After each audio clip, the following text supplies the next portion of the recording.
Hello my dear students. तो बच्चों evolution chapter में लास्ट सेशन में हम लोगों ने एविडेंसेस फॉर इवोल्यूशन की बात की, यानी till now we have covered all these topics. Evidences में हमने पैलेंटोलॉजिकल एविडेंस पढ़े, फॉसिल से हम किस तरह इवोल्यूशन को स्टडी करते हैं। कुछ एम्ब्रियोलॉजिकल एविडेंस पढ़े जिसमें हमने हैकल और वॉन बेयर के बारे में पढ़ा। Then we have studied about the homology and analogy. Homologous and analogous organs पे एक क्वेश्चन ज़्यादातर टाइम पूछा जाता है, तो वो आपको अच्छे से प्रिपेयर करना है। देन कुछ एविडेंसेस हमें बायोकेमिकल सिमिलैरिटीज से भी मिलते हैं कि जनरली जो ऑर्गेनिजम्स हैं उनका जो जीन है, उनके कई सारे प्रोटीन्स हैं, वो काफ़ी मिलते जुलते हैं। फिर हमने नेचुरल सिलेक्शन से मिलने वाले कुछ एविडेंसेस देखे। एंड लास्टली अडेप्टिव रेडिएशन एक ऐसा एविडेंस है जो बायोजियोग्राफिकल बेसिस पर दिया गया है कि कैसे एक ही जियोग्राफिकल एरिया में रहने वाली जो स्पीशीज हैं वो विद द टाइम इवॉल्व करके नई स्पीशीज बनाती हैं, जिसको कहते हैं अडेप्टिव रेडिएशन, जिसमें हमने Darwin's finches and Australian marsupials का एग्जाम्पल पढ़ा। ठीक है, डू रिमेंबर अडेप्टिव रेडिएशन में एक छोटा सा सब टॉपिक मैंने आपको अलग से बताया था, अडेप्टिव कन्वर्जेंस। जब एक सेम एरिया में दो तरह की अडेप्टिव रेडिएशन को कंपेयर करते हैं तो उन दोनों में जो सिमिलैरिटीज है वो डाइवर्जेंस को ना बता के कन्वर्जेंस को बताती है। ये हमने लास्ट लेक्चर में पढ़ा था। ठीक है, अब बढ़ते हैं आगे बच्चों। हमें पढ़ना है नाउ बायोलॉजिकल इवोल्यूशन के बारे में। ठीक है, एक्चुअली आज मैं ना ये तीनों टॉपिक्स कवर करूंगी और इन तीनों टॉपिक्स को मैं कहूंगी आप एक कंबाइंड नाम दे सकते हैं बच्चों, that is theories of evolution. इस इवोल्यूशन के कॉन्सेप्ट को समझाने के एविडेंसेस तो हमने देख लिए, पर इस इवोल्यूशन को समझाने के लिए अलग अलग साइंटिस्ट ने अलग अलग थ्योरीज भी दी थी। आपको ध्यान हो तो शुरू में मैंने आपको यहाँ पर दो थ्योरीज बताई थी कि पुराने टाइम में थ्योरी ऑफ स्पेशल क्रिएशन को माना जाता था, बट जब 19वीं सेंचुरी में डार्विन ने अपना वर्क किया, अपनी रिसर्च को दुनिया के सामने रखा, तो डार्विन का कॉन्सेप्ट आया थ्योरी ऑफ नेचुरल सिलेक्शन, है ना। तो उसी थ्योरी को हम यहाँ पर डिटेल में पढ़ेंगे, प्लस कुछ एडिशनल थ्योरीज के बारे में भी यहाँ पर डिस्कस करेंगे। अब एनसीईआरटी में तो ये टॉपिक 3 अलग अलग हेडिंग्स में डिवाइडेड है, बट थोड़ा सा इसको लॉजिकल बनाने के लिए मैं आपको कुछ हेडिंग्स लिखवा रही हूँ इस पर। ठीक है, ये जो टॉपिक है बायोलॉजिकल इवोल्यूशन, इस टॉपिक के ऊपर या कहीं भी आप मेन हेडिंग लिखो एक थ्योरीज ऑफ इवोल्यूशन। ठीक है, उसमें फर्स्ट नंबर डालो, ये वाला पॉइंट लिखो थ्योरी ऑफ नेचुरल सिलेक्शन। सबसे पहले इन्होंने किस थ्योरी को बताया है? नेचुरल सिलेक्शन की जो थ्योरी है, जो सबसे मेन थ्योरी है, फादर ऑफ इवोल्यूशन डार्विन ने जो दी थी, उनकी थ्योरी को समझाया गया है यहाँ पर कि वो कैसे कहते हैं कि इवोल्यूशन के पीछे कौन सा फोर्स काम करता है। आप ऑलरेडी पढ़ चुके हो कि डार्विन के अकॉर्डिंग इवोल्यूशन के पीछे का जो मेन फोर्स है वो नेचुरल सिलेक्शन है, और नेचुरल सिलेक्शन तब होता है जब वेरिएशंस आते हैं, एनवायरमेंटल कंडीशंस बदलती हैं, स्पीशीज स्ट्रगल करती हैं अपने एग्जिस्टेंस के लिए। जो ज़्यादा बेटर होता है वो सर्वाइव कर जाता है, जो फिट नहीं हो पाता वो खत्म हो जाता है ना। तो इसी चीज़ को यहाँ पर एनसीईआरटी में समझाया गया है। पर बच्चों डार्विन से भी पहले ना एक और थ्योरी थी जो आपकी बुक में इसके बाद समझाई है। यहाँ तक का पार्ट तो डार्विन की थ्योरी का ही है पूरा। ठीक है, पर इसके नीचे जो पैराग्राफ स्टार्ट हो रहा है ना, even before Darwin a French naturalist Lamarck, इनकी थ्योरी के बारे में आपको बताया है। ठीक है, लेमार्क जो थे वो ध्यान रखना डार्विन से पहले उन्होंने दिया था कॉन्सेप्ट, और आपने छोटी क्लासेस में भी पढ़ा होगा। इनकी एक बहुत फेमस थ्योरी है theory of use and disuse of organs. Lamarck ऐसा कहते थे कि जिन ऑर्गन्स को ऑर्गेनिजम्स ज़्यादा यूज़ करते हैं वो तो और ज़्यादा डेवलप होते जाते हैं, और जिन ऑर्गन्स को यूज़ ही नहीं करते बहुत कई जनरेशन्स तक, वो ऑर्गन धीरे धीरे लुप्त हो जाते हैं, ख़त्म हो जाते हैं, हमारे में रहते ही नहीं है, उनका एग्जिस्टेंस ही नहीं रहता। कुछ केसेस में ये थ्योरी सही बैठती है, बट हर जगह ये सूट नहीं करती है, इसलिए इस थ्योरी को बाद में रिजेक्ट कर दिया गया था। Nobody believe this story any more. ठीक है, कॉन्जेक्चर यानी सोची समझी एक बनाई गई स्टोरी कुछ स्ट्रॉन्ग दलीलों के साथ जो दी जाए। क्लियर? देन फिर उसके बाद तो आपने इस पर हेडिंग लिख दी सेकंड लेमार्किज्म, ये पूरा लेमार्किज्म से रिलेटेड पैराग्राफ है। ठीक है, अब इसके बाद तुम साइड में तुम्हारी एनसीईआरटी में थोड़ी सी जगह होगी, वहाँ पे एक 3rd नंबर डाल के लिखो जर्म प्लाज्म थ्योरी। बताऊंगी ये क्या थी। ये दी थी वीजमैन ने। वीजमैन ने ही लेमार्क के कॉन्सेप्ट को गलत प्रूफ किया था अपने एक रेट वाले एक्सपेरिमेंट के थ्रू। वो एक्सपेरिमेंट डिटेल में नहीं जाएंगे, बिल्कुल शॉर्ट में देखेंगे। ठीक है, फिर जर्म प्लाज्म थ्योरी के बाद आई थी डार्विन की थ्योरी, पर डार्विन की थ्योरी हम पहले ही पढ़ चुके हैं। ठीक है, अब ठीक है भाई, डार्विन की थ्योरी को सबने बहुत हद तक सही मान लिया था, और डार्विन एक साइंटिस्ट थे जिनके वर्क से बहुत इन्फ्लुएंस्ड थे, थॉमस मेल्थस। तो उनके वर्क के बारे में भी यहाँ पर थोड़ा सा बताया। ये कोई अलग से थ्योरी नहीं है, बस जस्ट थॉमस मेल्थस का वर्क है जिसमें नेचुरल सिलेक्शन को ही दोबारा समझाया गया है। ओके, उसके बाद जो तुम्हारी एनसीईआरटी में हेडिंग है ना, मैकेनिज्म ऑफ इवोल्यूशन, तो एक्चुअली ये फोर्थ थ्योरी इसमें डिस्क्राइब की है। भाई वैसे तो सब कुछ ही मैकेनिज्म है एवोल्यूशन का, नेचुरल सिलेक्शन भी तो एवोल्यूशन का ही एक मैकेनिज्म है, तो इसलिए ये हेडिंग थोड़ा कंफ्यूज करती है।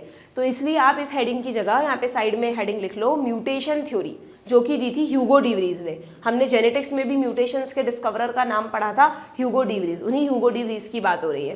ह्यूगो डिवरीज ने कहा कि भाई डार्विन कह रहे हैं वेरिएशंस जो हैं वो ग्रेजुअल होने वाला प्रोसेस है, नेचुरल सिलेक्शन जो है वो ग्रेजुअली होने वाला प्रोसेस है, और इतने धीरे धीरे माइनर वेरिएशन जुड़ते जाते हैं जनरेशन्स में कि कई बिलियन ईयर्स बाद एक नई जनरेशन, एक नई स्पीशीज बन जाती है। वही तो इवोल्यूशन है। पर ह्यूगो डिवरीज ने एक नया ही कॉन्सेप्ट दुनिया के सामने रखा। वो एक प्लांट इवनिंग प्रिमरोज पर अपनी रिसर्च कर रहे थे, इनोथेरा लेमार्कियाना, साइंटिफिक नेम लिखवा चुकी हूँ जेनेटिक्स में, ठीक है। इस प्लांट पर जब वो अपनी रिसर्च कर रहे थे तो उन्होंने अगली जनरेशन में एक ऐसा चेंज देखा जो पहले किसी भी पेरेंटल जनरेशन में नहीं था। फिर उन्होंने उसको और डिटेल में स्टडी किया, और भी कुछ स्पीशीज़ में उनको मिला, तो उन्होंने ऐसे सडन चेंजेस को नाम दिया म्यूटेशन। म्यूटेशन टर्म भी इन्होंने दी थी, म्यूटेशन नाम दिया, और कहा कि भाई मेरे अकॉर्डिंग तो वेरिएशंस का जो सोर्स है ना वो डार्विन वाले वेरिएशन नहीं है, वेरिएशन का जो सोर्स है वो म्यूटेशंस है। आपको अगर किसी भी स्पीशीज़ में अगर ऐसा वेरिएशन मिल रहा है कि नई स्पीशीज़ इवॉल्व हो गई है उससे, तो उसका कारण है एक सडन चेंज जो अचानक से एक से दूसरी जनरेशन में हो जाता है, और मैं उसे नाम दे रहा हूँ म्यूटेशन। तो उनकी थ्योरी को हम म्यूटेशनल थ्योरी कह सकते हैं कि according to Hugo de Vries mutation is a source of variation, जिसकी वजह से इवोल्यूशन होता है। गलत तो ये भी नहीं थे, गलत तो डार्विन भी नहीं थे, दोनों ही अपनी अपनी जगह सही थे, है ना। तो इसलिए बच्चों प्रेजेंट जो ग्रुप है साइंटिस्ट का, उन्होंने एक मॉडर्न थ्योरी बना दी है इवोल्यूशन की, जिसमें सारे कॉन्सेप्ट्स को मिक्स करके रखा गया है। तो ये जो हार्डी वीनबर्ग प्रिंसिपल हेडिंग है ना तुम्हारी बुक में, उसके साथ तुम हेडिंग लिखो this is a fifth theory, modern theory of evolution. इसी थ्योरी को हार्डी वीनबर्ग ने समझाया था, मैथमेटिकली समझाया था। तो तुम्हारी बुक में हार्डी वीनबर्ग प्रिंसिपल हेडिंग है, बट एक्चुअली इसमें हम जो भी चीज़ें पढ़ेंगे वो सब मॉडर्न थ्योरी ऑफ इवोल्यूशन का ही पार्ट है। अगर इन शॉर्ट में तुम्हें बताऊं तो ये theory, modern theory of evolution का कॉन्सेप्ट ये कहता है कि नो डाउट इवोल्यूशन होता है ना, चेंजेस होते हैं, तो उन चेंजेस के सोर्स क्या क्या हैं। तो उसमें 5 सोर्सेस का नाम यहाँ पर आप पढ़ोगे, जिसमें म्यूटेशंस को भी ले लिया गया है, डार्विन के नेचुरल सिलेक्शन को भी लिया गया है, मेंडल के रिकॉम्बिनेशंस को भी लिया गया है, और 2 नए फैक्टर लिए हैं, जीन माइग्रेशन और जेनेटिक ड्रिफ्ट। तो ये 5 फैक्टर्स हम पढ़ेंगे according to modern theory of evolution. अगर ये 5 में से कोई भी फैक्टर किसी पॉपुलेशन में है तो उस पॉपुलेशन में चेंजेस आएंगे, आगे जाकर वो इवॉल्व करेगी। अगर 5 में से एक भी फैक्टर उस पॉपुलेशन में नहीं है तो हार्डी वीनबर्ग कहते हैं कि वो पॉपुलेशन हमेशा इक्विलिब्रियम में रहेगी। इसलिए इनके प्रिंसिपल को हार्डी वीनबर्ग इक्विलिब्रियम भी कहते हैं, HWE। पढ़ाऊंगी अभी आगे क्या है एग्जैक्टली ये, ठीक है। तो ये पूरा हमको आज समझना है, ठीक है ना। तो ये वाला पार्ट हम थ्योरीज ऑफ इवोल्यूशन की फॉर्म में कवर करेंगे। तो सबसे पहले आते हैं हम वापस बैक पर जाते हैं हमारे मेन हेडिंग पर, थ्योरीज ऑफ इवोल्यूशन। उसमें सबसे पहले बात करते हैं थ्योरी ऑफ नेचुरल सिलेक्शन की, यानी डार्विन की। Evolution by natural selection in a true sense would have started when cellular form of life with differences in metabolic capability arise on earth. But obvious, जब first cellular form of life बनी earth पे, बताया था ना मैंने 2000 million years ago, या आप उसको 2 billion years ago बोल दो, तब जाके ही तो लाइफ इवॉल्व होनी स्टार्ट हुई होगी। जब सेल थी नहीं तो इवोल्यूशन कहाँ से होता, okay. The essence of Darwinian theory, essence मतलब जैसे हम कहते हैं ना कि ये किसी चीज़ का एक सबसे इंपॉर्टेंट पार्ट है, तो the essence of Darwinian theory about evolution is natural selection. Darwin का पूरा जो कॉन्सेप्ट है वो किस पर बेस्ड है बच्चों, नेचुरल सिलेक्शन के प्रोसेस पर। वो कहते हैं कि हमेशा नेचर सेलेक्ट करती रहती है कि कौन मेरे लिए ज़्यादा फिट है, कौन नहीं है, चेंजेस करती रहती है। जो उस चेंजेस में अडेप्ट हो जाता है वो फिट है, वो जीता है, वो आगे रिप्रोड्यूस करता है, नए इंडिविजुअल्स बनाता है, और जो नहीं अडेप्ट कर पाता वो उस रास्ते से को छोड़ के कहीं और चला जाता है। ऐसा ही तो हम करते हैं ना, जब हम किसी एक टारगेट डिसाइड करते हैं अपनी लाइफ में कि यार हमें ये चीज़ अचीव करनी है, तो ऐसा तो नहीं है बिल्कुल स्मूथ पाथवे होगा कि जैसा जैसा आपने सोचा है वैसा वैसा होता चला जाएगा, उतने उतने मार्क्स आते चले जाएंगे। ऐसा तो किसी के भी साथ नहीं होता है ना। इवन आप अगर टॉपर्स को भी देखो तो उनको भी बहुत सारे हर्डल्स आते हैं। ऐसा नहीं है कि उनने कोई स्ट्रगल ही नहीं किया, बिना स्ट्रगल के आप लाइफ की किसी भी फेज को अचीव नहीं कर सकते बच्चों, ठीक है। ये थ्योरीज आपको आपके जर्नी का भी पार्ट है, ये आपको यही सिखा रही है जो आप रियल लाइफ में देखते हैं। तो जब भी अगर आपने डिसाइड किया है कि यार मुझे नीट क्रैक करना है, तो उस जर्नी में बहुत सारी प्रॉब्लम्स आएंगी। तो डार्विन कहते हैं कि अगर उन प्रॉब्लम्स पे आपने वर्क किया, उनके अगेंस्ट फाइट किया और अपने आप को उससे निकाला, उबारा, मतलब उस प्रॉब्लम पे जीत हासिल कर ली आपने, ठीक है, आप समझ गए तरीका कि इस प्रॉब्लम को सॉल्व कैसे करना है। मुझे अगर मेरा ये सब्जेक्ट वीक है, मेरा पढ़ने में मन नहीं लग रहा है, तो मैं ऐसा क्या करूं कि लगने लग जाए, तो आप अपनी मंजिल पे पहुंच जाओगे। जो चाहते हो वो मिल जाएगा। और नहीं कर पाए बाई चांस, कोई बहुत ही मेजर प्रॉब्लम है, आपको नहीं समझ आ रहा सोल्यूशन, आपने नहीं सुनी दूसरों की बात, है ना, तो हो सकता है आप उस प्रॉब्लम का सोल्यूशन आपको नहीं मिलेगा। तो फिर आपके पास क्या रिजल्ट होगा कि भाई जो आपने सोचा है वो आपको नहीं मिलेगा। पर इसका मतलब ये नहीं है कि आपको कुछ भी नहीं मिलेगा, आपको रास्ता बदलना पड़ेगा अपना, है ना। फिर आप किसी दूसरे रास्ते की तरफ चले जाएंगे, यहाँ से कुछ सीख कर कहीं और चले गए। तो ऐसा नहीं है, ऐसा बिल्कुल मत माइंडसेट बना के चलना कभी भी कि अगर हमने सोचा है कि हमें ये चाहिए तो हमें वो चाहिए ही चाहिए। हाँ, मतलब आपके अंदर पैशन होना चाहिए उस चीज़ को पाने के लिए। पर बाई चांस अगर वो चीज़ आपको नहीं भी मिली है, तो फिर आपके पास और भी ऑप्शंस हैं। आप इसको एक फेज ऑफ लर्निंग समझ के क्विट करके दूसरे फील्ड में भी जा सकते हैं। पर पहले हमें पूरी कोशिश करनी है, क्योंकि जीतेंगे तो वही जो कोशिश करेंगे, जो फाइट ही नहीं करेंगे वो जीतेंगे भी नहीं, है ना। बिल्कुल वही चीज़ डार्विन की थ्योरी ने यहाँ पर हमें समझाई है। देखो ज़रा, the rate of appearance of new form. अब इस सारी चीज़ को जो मैंने तुम्हें नीट में समझाई ना, उन सारी चीज़ को तुम लाइफ पे इम्प्लीमेंट करो कि अगर ऑर्गेनिजम्स किसी एक पर्टिकुलर एनवायरनमेंट में रहते हैं, उस एनवायरनमेंट में कुछ चेंजेस आ गए, ठीक है, तो उन चेंजेस के अकॉर्डिंग कुछ ऑर्गेनिजम्स तो क्या करेंगे, खुद को अडेप्ट कर लेंगे, नई कंडीशंस के अकॉर्डिंग सर्वाइव कर जाएंगे। बट कुछ ऑर्गेनिजम्स खत्म हो जाएंगे, तो जो सर्वाइव कर गए वो आगे नई पॉपुलेशन बना देंगे, और जो खत्म हो गए वो वाले जीन्स उस पॉपुलेशन से डिलीट हो जाएंगे। यही होगा ना। तो इस चीज़ को यहाँ पर ना एक बहुत ही बढ़िया सा एग्जाम्पल देकर समझाया गया है। देखो, मैंने उसके लिए एक डायग्राम बनाया है, तुम समझना कि आपके एनसीईआरटी में लिखा है कि सपोज करो किसी कल्चर मीडियम में टाइप ए तरह के बैक्टीरिया हैं, एक बैक्टीरियल कॉलोनी ग्रो कर रही है जिसमें ज़्यादातर बैक्टीरिया टाइप ए के हैं, ठीक है। अब इनमें से कोई इक्के दुक्के बैक्टीरिया में हल्का फुल्का वेरिएशन भी है, और कुछ इक्के दुक्के बैक्टीरिया बी टाइप के, स्पीशीज़ वही है, उसी स्पीशीज़ के कुछ मेंबर्स बाकी मेंबर्स से थोड़े अलग है, ठीक है। अब बाई चांस ऐसा हुआ कि इस कल्चर मीडियम में हमने क्या किया, कोई चेंज कर दिया, सपोज टेम्परेचर बहुत बढ़ा दिया, पीएच चेंज कर दी, कोई इंपॉर्टेंट न्यूट्रिएंट हटा दिया, कोई भी चीज़, कोई एंटीबायोटिक ऐड कर दिया, कोई भी एक अनफेवरेबल कंडीशन क्रिएट कर दी, ठीक है। तो क्या होगा उसकी वजह से, अगर उस अनफेवरेबल कंडीशंस के लिए ए अडेप्टेड है तो वो सर्वाइव करेंगे, और अगर नहीं है तो उनकी डेथ होने लगेगी। और बाई चांस ये जो इक्के दुक्के बी वाले थे ना, जो वेरिएंट्स थे, वो मान लो उस कंडीशन के लिए रेजिस्टेंट है। जैसे मान लो इनके पास एंटीबायोटिक रेजिस्टेंस था, बट अभी तक तो एंटीबायोटिक थी नहीं मीडियम में, तो दोनों जिंदा थे। बट अब एंटीबायोटिक ऐड करने की वजह से ए तो मरने लग गए, पर बी अभी भी जिंदा है। तो बी ने क्या किया, उस कंडीशंस में बी सर्वाइव कर सकते हैं ना, इसलिए बी को रिप्रोड्यूस करने का चांस ज़्यादा मिला, उन्होंने अपना नंबर बढ़ाया। और एक टाइम ऐसा आएगा, कुछ ही, यह तो बैक्टीरिया की बात हो रही है, तो बैक्टीरिया तो मिनट्स में अपना नंबर बढ़ाते हैं, तो कुछ ही घंटों में आपको इस कल्चर मीडियम में ए की जगह कौन से बैक्टीरिया मिलेंगे, बी वाले मिलेंगे। ए वाले लगभग खत्म हो जाएंगे। हालांकि इवोल्यूशन का कॉन्सेप्ट कहता है कि कोई भी वेरिएंट पूरी तरह खत्म नहीं होता, इक्के दुक्के बचे रह जाते हैं, कि क्या पता फ्यूचर में उन्हें फिर से सर्वाइवल का चांस मिल जाए, ठीक है। समझ में आ रही है बात आप लोगों को। तो यहाँ पर क्या हुआ, एक तरह से बी ने इवॉल्व किया, बी ने अपनी रिप्रोडक्शन टेंडेंसी को बढ़ाया और अपना नंबर भी बढ़ाया। हो सकता है कि कल्चर मीडियम में कोई ऐसा चेंज हो जाता जिसमें बी भी नहीं सर्वाइव कर पाता, और बी की जगह एक नया वेरिएंट आ जाता सी, तो फिर उसका नंबर बढ़ जाता। तो कोई भी कंडीशन हो सकती है। इवोल्यूशन कोई ऐसा प्रोसेस नहीं है कि आप एकदम एग्जैक्टली डिटर्मिनिज्म हो कि भाई हाँ ऐसे ही होगा। चेंजेस होंगे, उसके अकॉर्डिंग स्ट्रगल होगा, उसके अकॉर्डिंग रिजल्ट्स आएंगे, ठीक है। समझ में आ गई क्या बात आप लोगों को। तो ये जो चीज़ें बैक्टीरिया में कुछ मिनट्स कुछ घंटों में होती है, यही चीज़ें अगर हम में हो, हम कॉम्प्लेक्स ऑर्गेनिजम्स लार्ज एनिमल्स में हो, तो हमें इनको होने में मिलियन ऑफ ईयर्स लगते हैं बच्चों।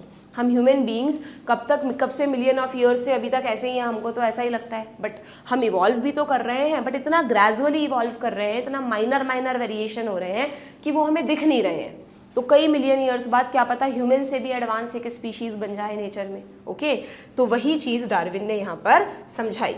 कि वेरी इंपॉर्टेंट लाइन अंडरलाइन करना, the rate of appearance of new form, कि न्यू फॉर्म कितनी जल्दी अपीयर होगी, ये किस बात पर डिपेंड करता है, is linked to the life cycle और द लाइफ स्पैन। जिसका लाइफ स्पैन ज़्यादा है वो उतना लेट इवोल्यूशन करेगा, जिसका लाइफ स्पैन कम है वो उतना जल्दी इवॉल्व करेगा।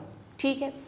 माइक्रोब्स दैट, जैसे एग्जाम्पल दिया है, microbes that divide fast have the ability to multiply and become millions of individual with in hours. A colony of bacteria, suppose A, growing on a given medium has built-in variation, जो कि B की form में है, in terms of ability to utilize a feed component. Suppose करो कोई एक ऐसा feed component है जिसको सिर्फ वही variant यूज कर सकता है, A नहीं कर सकता. Okay?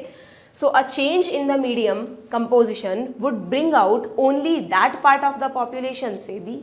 अब सपोज करो हमने उस कल्चर मीडियम में सिर्फ वही वाला फीड कंपोनेंट छोड़ा है जिसको बी यूज़ कर सकता है, ए यूज़ ही नहीं कर सकता, तो ए तो मरने लग जाएंगे फूड की कमी में और बी बढ़ने लग जाएंगे, है ना।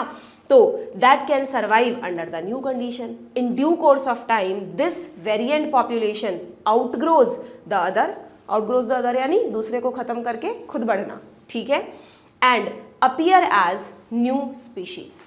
ठीक है, क्लियर। और कई सालों तक, मतलब कई बार अगर ये कॉलोनी बढ़ती रही ना, तो हो सकता है पहले ए और बी आपस में रिप्रोड्यूस कर सकते थे, वो एक ही स्पीशीज़ के दो वेरिएंट हो, बट अब ऐसा हो सकता है कि जब ए खत्म हो गया और बी बढ़ रहे हैं और बी इस तरह से चेंज हो गए हैं कि वो अब ए अगर मिल भी जाए तो उनके साथ रिप्रोड्यूस नहीं कर सकते, तो इस केस में आपको बी को एक नई स्पीशीज़ मानना पड़ेगा। अगर वो ए के साथ अभी भी रिप्रोड्यूस कर सकते हैं तो वो वेरिएंट है ना कि स्पीशीज़, पर अगर वो अब ए के साथ रिप्रोड्यूस नहीं कर सकते तो मतलब वो एक न्यू स्पीशीज़ बन चुके हैं। इवोल्यूशन का काम क्या है? न्यू स्पीशीज़ बनाना। कब आप मानते हो किसी को न्यू स्पीशीज़? जब वो अपने ही मेंबर्स के साथ रिप्रोड्यूस ना कर सके, अपनी जिस स्पीशीज़ के मेंबर वो पहले थे।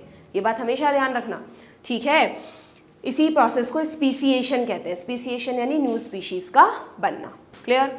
This would happen within days. Bacteria में तो ये काम within days, within hours में हो गया, but for the same thing to happen in a fish और फाउल यानी birds would take million of years, as life span of these animals are in years. Here we say that the fitness of B is better than A under the new condition. So what we conclude, that nature select for fitness, है ना। Nature किसको select करती है? जो fit होता है। जैसे Spencer ने कहा था सर्वाइवल ऑफ द फिटेस्ट, शुरू में बताया था मैंने। One must remember that the so-called fitness is based on characteristics which are inherited. But obviously जो भी चेंज है वो अगली जनरेशन में इनहेरिट होना चाहिए। अगर कोई चेंज हमारे सोमैटिक बॉडी में हुआ है, हाथ पैरों वगैरह में, तो वो चेंज अगली जनरेशन में जा ही नहीं रहा, तो उसका फिर नेचुरल सिलेक्शन से कोई लेना देना नहीं है, ठीक है, clear. Then hence there must be a genetic basis. Darwin ने कहा कि ये जो भी चेंजेस हैं उनका एक जेनेटिक बेसिस होना चाहिए for getting selected and to evolve.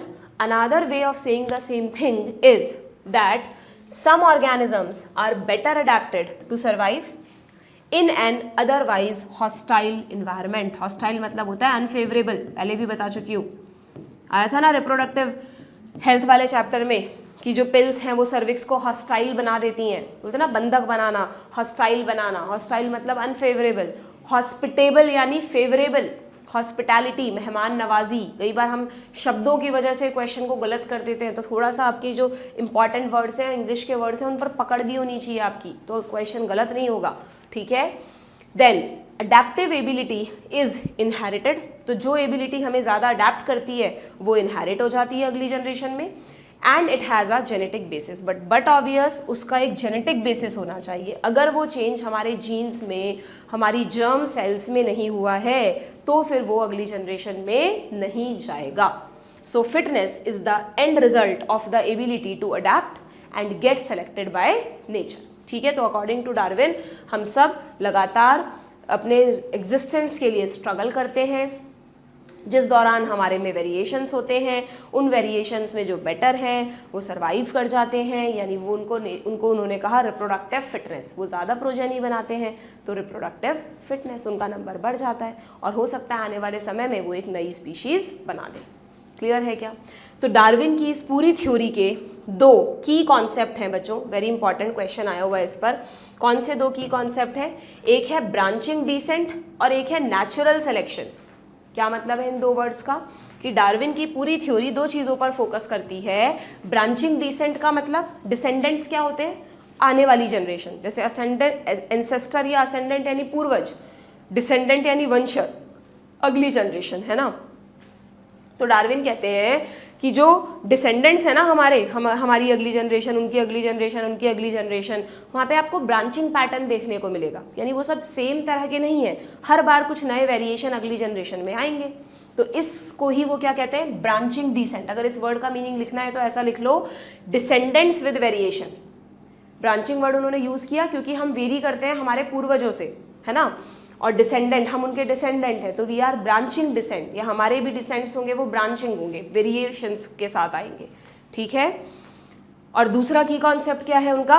Natural selection. फिर ये वेरिएशन से लड़ाई शुरू होती है, कौन ज़्यादा अडेप्ट है कौन नहीं है, वो हमें रिप्रोडक्टिवली फिट बनाता है, ठीक है। क्लियर है क्या? तो ये दो आपसे सिंपली पूछ लेंगे नीट में, which of the following are two key concept of Darwinian theory. तो आपको ध्यान रखना है branching descent and natural selection. अच्छा, एक चीज़ और याद रखना बच्चों, डार्विन ने अपनी सारी चीज़ें जिस बुक में पब्लिश की थी ना, उस बुक का नाम पहले तो बहुत पूछते थे, अब तो खैर एनसीईआरटी में नहीं है, उस बुक का नाम है ओरिजिन ऑफ स्पीशीज़। ये डार्विन की बुक है, ओरिजिन ऑफ स्पीशीज़। उनका जो पब्लिश किया था उन्होंने अपना पूरा रिसर्च ओरिजिन ऑफ स्पीशीज़ के नाम से, ठीक है। क्लियर? आगे बढ़े। नाउ ये डार्विन का कॉन्सेप्ट तो हमें समझ में आई है, इसको तो और आगे भी पढ़ेंगे हम अभी, पर उनसे पहले लेमार्क ने क्या कॉन्सेप्ट दिया? Even before Darwin Lamarck had said that, Lamarck कहते थे कि जो इवोल्यूशन हो रहा है ना लाइफ फॉर्म्स का, वो पता है क्यों होता है? वो होता है due to use and disuse of organs.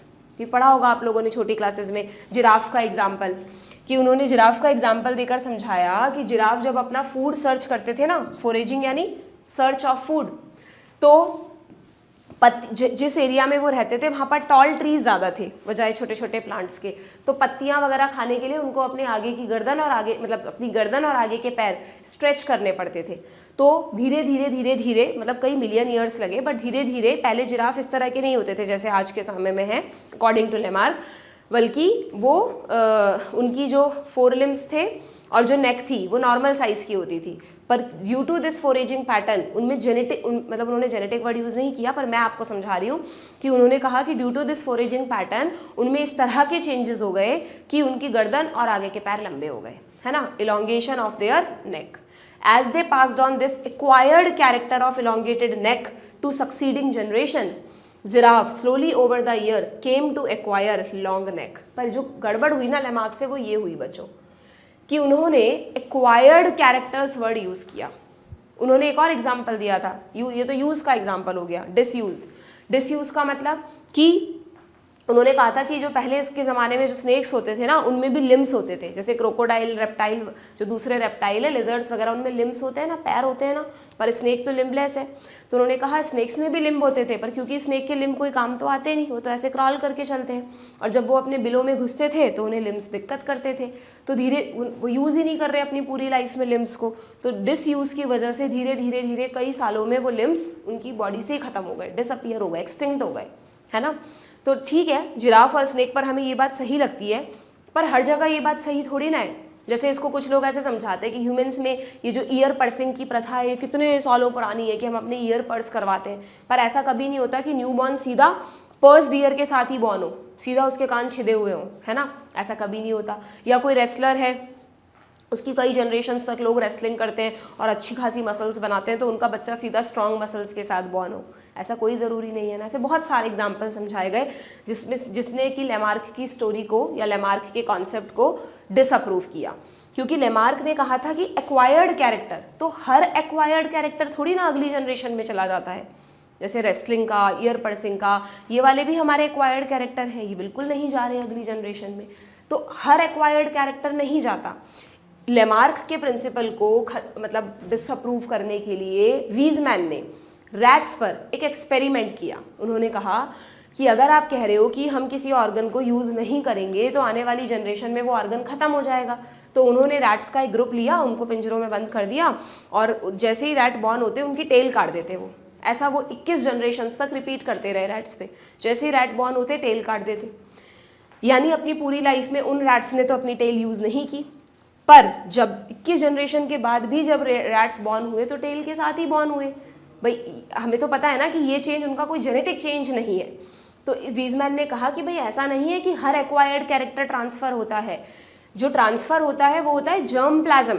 उन्होंने जर्म प्लाज्म की थ्योरी दी। उन्होंने कहा कि व्हाट इज जर्म प्लाज्म, जो हमारी जर्म सेल्स है ना, जो हमारे गेमीट बनाने वाली सेल्स हैं, उनमें अगर कोई चेंज पहुंच रहा है, उनके जीन्स में अगर कोई चेंज हो रहा है, तो वही चेंज अगली जनरेशन में जाएगा, बाकी के एक्वायर्ड कैरेक्टर उस इंडिविजुअल के साथ खत्म हो जाएंगे। ओके तो वीजमैन ने अपनी जर्म प्लाज्म थ्योरी से लेमार्क के कॉन्सेप्ट को डिसअप्रूव किया, और भी बहुत सारे एग्जांपल्स दिए गए। क्लियर। फिर आया डार्विन का कॉन्सेप्ट जो हमने अभी पढ़ा। ठीक है, तो अब तुम्हारी बुक में एक तरह से डार्विन के नेचुरल सिलेक्शन को ही समझाया, बट यहाँ पे एक और नाम है, it is possible that the work of Thomas Malthus on populations influenced Darwin. Thomas Malthus के वर्क ने डार्विन को इन्फ्लुएंस किया था बच्चों। क्या था, उन्होंने क्या वर्क किया था, उन्होंने भी नेचुरल सिलेक्शन पे वर्क किया था। उन्होंने देखा कि पॉपुलेशंस में क्या क्या डिफरेंस है, कौन सी पॉपुलेशन आगे बढ़ रही है, कौन सी नहीं बढ़ रही है, तो सेम रिजल्ट्स निकले थे। देखो, natural selection is based on certain observations which are factual. For example, अगर उन्होंने कहा कि अगर नेचुरल रिसोर्सेज लिमिटेड होते हैं, वी नो, तो ये बात तो फिक्स है कि पॉपुलेशन का साइज तो स्टेबल रहेगा।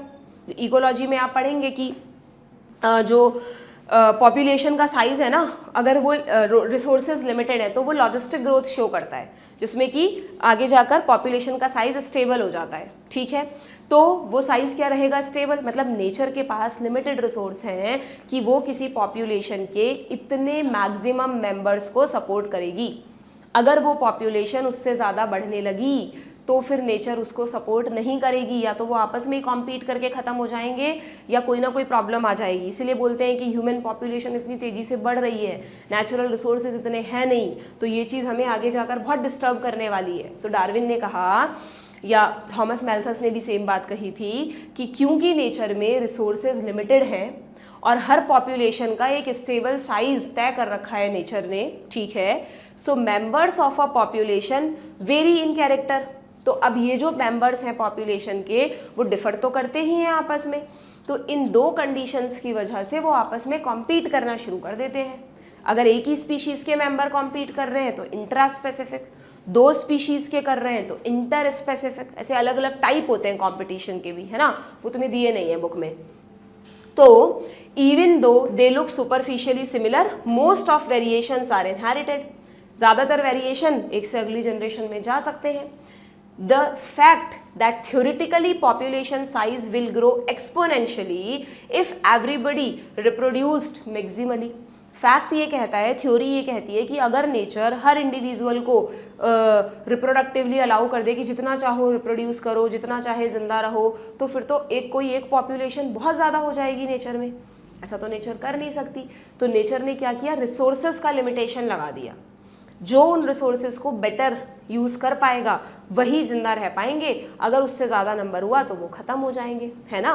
तो क्या लिखा है इसमें कि एंड द फैक्ट, थ्योरेटिकली तो कोई भी पॉपुलेशन मैक्सिमली रिप्रोड्यूस कर सकती है, पर फैक्ट क्या कहता है, that population size in reality is limited means there had been competition for resources. वही वाली बात है ना, अगर नीट में सीट लिमिटेड नहीं होती तो फिर किस बात का कंपटीशन, जितने भी बच्चे फॉर्म भर रहे हैं सबको सीट मिल जाती, पर क्योंकि सीट लिमिटेड है और ज़रूरत से ज़्यादा बच्चे फॉर्म भर रहे हैं, सीट से ज़्यादा बच्चे फॉर्म भर रहे हैं, तो उनके बीच में कंपटीशन होगा। जो ज़्यादा पढ़ेगा, ज़्यादा उस स्ट्रैटेजी को समझेगा, ज़्यादा उसके अकॉर्डिंग खुद को ढालेगा, वो सीट ले जाएगा। वही वाली तो बात है।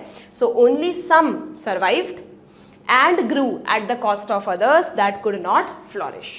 The novelty and brilliant insight of Darwin was this, इस पूरे कॉन्सेप्ट के पीछे जो सबसे इंटेलिजेंट पार्ट था डार्विन का, he asserted that, उन्होंने कहा that variations which are inheritable and which make resource utilization better for few will enable only those to reproduce and leave more progeny। कि जो इंडिविजुअल्स उन रिसोर्सेज को better use कर पाएंगे, जिनके पास ऐसे वेरिएशन हैं जो उन रिसोर्सेज का बेटर यूज़ कर सकते हैं, उस कंडीशन में खुद को अडेप्ट कर सकते हैं, वो ज़िंदा रहेंगे, वो आगे रिप्रोड्यूस करेंगे, अपने जैसी नई प्रोजेनी बनाएंगे। इसका मतलब नेचर ने उनको चूज कर लिया है, they are selected by nature, ठीक है।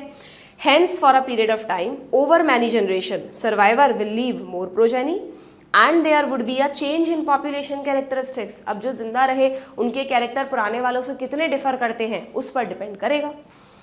And new forms appear to arise, अगर धीरे धीरे मिलियन ऑफ ईयर्स पर ये कैरेक्टर इतने बदलते गए कि एक कुछ ऐसे इंडिविजुअल्स बन गए जो अपनी स्पीशीज से, ओरिजिनल स्पीशीज से बहुत अलग हैं, तो फिर वो क्या कहलाएंगे, वो एक नई स्पीशीज बन जाएंगे, ठीक है क्या।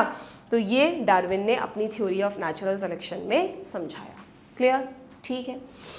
अब आता है, ठीक है भाई, डार्विन की थ्योरी बिल्कुल गलत नहीं है, ज़्यादातर साइंटिस्ट उसको सही भी मानते हैं और सही भी है, पर ह्यूगो डी व्रीज ने, डार्विन का काम हुआ था 19th सेंचुरी में, 20th सेंचुरी में ह्यूगो डी व्रीज ने एक नया कॉन्सेप्ट दुनिया के सामने रखा, क्योंकि उन्हें अपनी रिसर्च में मिला था, हमने ध्यान है, Hugo de Vries was the rediscoverer also of Mendel's work. Mendel के 3 रीडिस्कवरर कौन थे, शेरमार्क, ह्यूगो डी व्रीज और कार्ल कॉरेंस, है ना। तो वही ह्यूगो डी व्रीज जो मेंडल के वर्क के रीडिस्कवरर थे, वो म्यूटेशन के डिस्कवरर थे। वो जब इवनिंग प्रिमरोज नाम के प्लांट पे अपनी रिसर्च कर रहे थे तो उन्होंने देखा कि कुछ प्लांट्स ऐसे बॉर्न हुए जो पुराने प्लांट्स से बहुत अलग थे, बहुत डिफरेंट थे। उन्होंने कहा ये इतना मेजर चेंज कहाँ से आ गया अचानक इनमें, तो उस मेजर चेंज को उन्होंने नाम दिया म्यूटेशन। कि कई बार सडनली जब न्यू जनरेशन बॉर्न होती है तो उसमें कुछ चेंजेस ऐसे हो जाते हैं जो उनके पेरेंट्स से उनको बिल्कुल अलग कर देते हैं, ऐसे चेंजेस को कहा गया mutations. What is the origin of this variation and how does speciation occur. ये जो वेरिएशंस की हम बात कर रहे हैं, इस वेरिएशन का सोर्स क्या है, तो डार्विन ने तो कहा भाई इस वेरिएशन का सोर्स है नेचुरल सिलेक्शन का प्रोसेस, लेकिन यहाँ पर क्या लिखा है देखना, even though Mendel had talked of inheritable factors influencing phenotype. वैसे जब डार्विन अपना वर्क कर रहे थे ना, तभी तो मेंडल भी कर रहे थे, मेंडल का वर्क भी तो 19th सेंचुरी में हुआ था बच्चों, 1856 टू 1863, ओके। पर इसमें लिखा है कि Darwin either ignored these observation और केप्ट साइलेंस। डार्विन और मेंडल ने एक दूसरे की चीज़ों पर कुछ बोला नहीं था। अगर उस समय वो बोलते, डिस्कस करते, तो शायद तभी जीन्स और जेनेटिक्स की ब्रांच आ जाती, तभी ऑनर वगैरह मिल जाता मेंडल को, है ना। पर ये दोनों एक दूसरे के वर्क पे साइलेंट रहे थे। In the first decade of 20th century, है ना, Hugo de Vries based on his work on evening primrose, ध्यान रखना प्लांट का भी नाम और साइंटिस्ट का भी नाम, brought fourth the idea of mutations. उन्होंने कहा व्हाट इज म्यूटेशन, हाईलाइट कर दो, large differences arising suddenly in a population. किसी पॉपुलेशन में जो लार्ज डिफरेंस सडनली अराइज होता है उसको कहते हैं mutation. He believed that it is mutation. उन्होंने कहा कि जो इवोल्यूशन का प्रोसेस की बात हो रही है ना, मेरे अकॉर्डिंग वो प्रोसेस इन म्यूटेशंस की वजह से होता है। Mutation causes evolution, not the minor variations that Darwin talked about. उन्होंने डार्विन के कॉन्सेप्ट को ही नकार दिया। उन्होंने कहा यार मुझे नहीं लगता कि ये minor variation billion of years तक जुड़कर एक नई स्पीशीज़ बनाते हैं। मुझे तो लगता है जब भी किसी स्पीशीज़ में म्यूटेशन होता है तब उससे नई स्पीशीज़ बन जाती है। Okay, so according to him mutations कैसे हैं, रेंडम है, डायरेक्शनलेस है। पहले थोड़ी ना बता सकते हैं हम कि क्या होने वाला है म्यूटेशन में। जबकि डार्विन के वेरिएशंस कैसे हैं बच्चों, डार्विन के जो वेरिएशंस हैं वो तो स्मॉल लेवल पर होते हैं, धीरे धीरे होते हैं, डायरेक्शनल हैं, एक के बाद एक होने वाले, ओके, और ग्रेजुअल भी है। तो डार्विन के वेरिएशंस के तो 3 कैरेक्टर्स हैं, कौन से, स्मॉल, डायरेक्शनल एंड ग्रेजुअल। जबकि म्यूटेशन के 3 कैरेक्टर्स क्या है, म्यूटेशन के 3 कैरेक्टर्स हैं लार्ज, यहाँ पे लार्ज और लिख लो, लार्ज होते हैं ये, मतलब लार्ज मतलब मेजर, जो ऑब्जर्वेबल हो, जिनको आप नोटिस कर सके, रैंडम होते हैं और डायरेक्शनलेस होते हैं, ठीक है। ये क्वेश्चन आया हुआ है PYQ में, इस तरह से आप टैबुलर फॉर्म में भी लिख सकते हो। You have to remember what is the difference between mutation and Darwinian variations, very very important. यहाँ पे स्टार बना देना, क्योंकि ये वाला चैप्टर ऐसा बच्चों, इसमें तुम सब कुछ याद नहीं रख पाओगे, चीज़ें बहुत उलझाए हुए से स्टेटमेंट हैं, तो इसलिए मैं पहले तुम्हें सब कुछ कॉन्सेप्चुअली क्लियर कर रही हूँ, और जो जो उसमें इंपॉर्टेंट चीज़ें हैं उन्हें हम मार्क करते चल रहे हैं, एटलीस्ट रिवीजन में उनको तो रिवाइज कर ही लेना, ठीक है। और एक वर्ड उन्होंने यूज़ किया बच्चों, डी व्रीज ने म्यूटेशंस में भी कहा एक स्पेशल टाइप ऑफ म्यूटेशन को सॉल्टेशन कहा, अभी 2-3 साल पहले पूछा था नीट में। What is saltation? Single step large mutation. उन्होंने कहा कि वैसे तो म्यूटेशन लार्ज होते हैं बट कई बार इतना मेजर म्यूटेशन होता है कि वो अगली मतलब नेक्स्ट जनरेशन को बिल्कुल ही एक नई स्पीशीज़ बना देता है।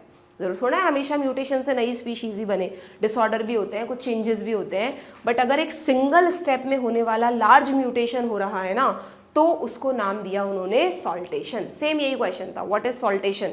ऑप्शंस में था सिंगल स्टेप लार्ज म्यूटेशन। ठीक है, जैसे हम माइलिनेटेड न्यूरॉन्स पे भी तो पढ़ते हैं सॉल्टेटरी मूवमेंट, जब इम्पल्स कूद कूद के चलती है ना, तो फटाफट से जल्दी से होने वाला पार्ट, इसलिए सॉल्टेशन।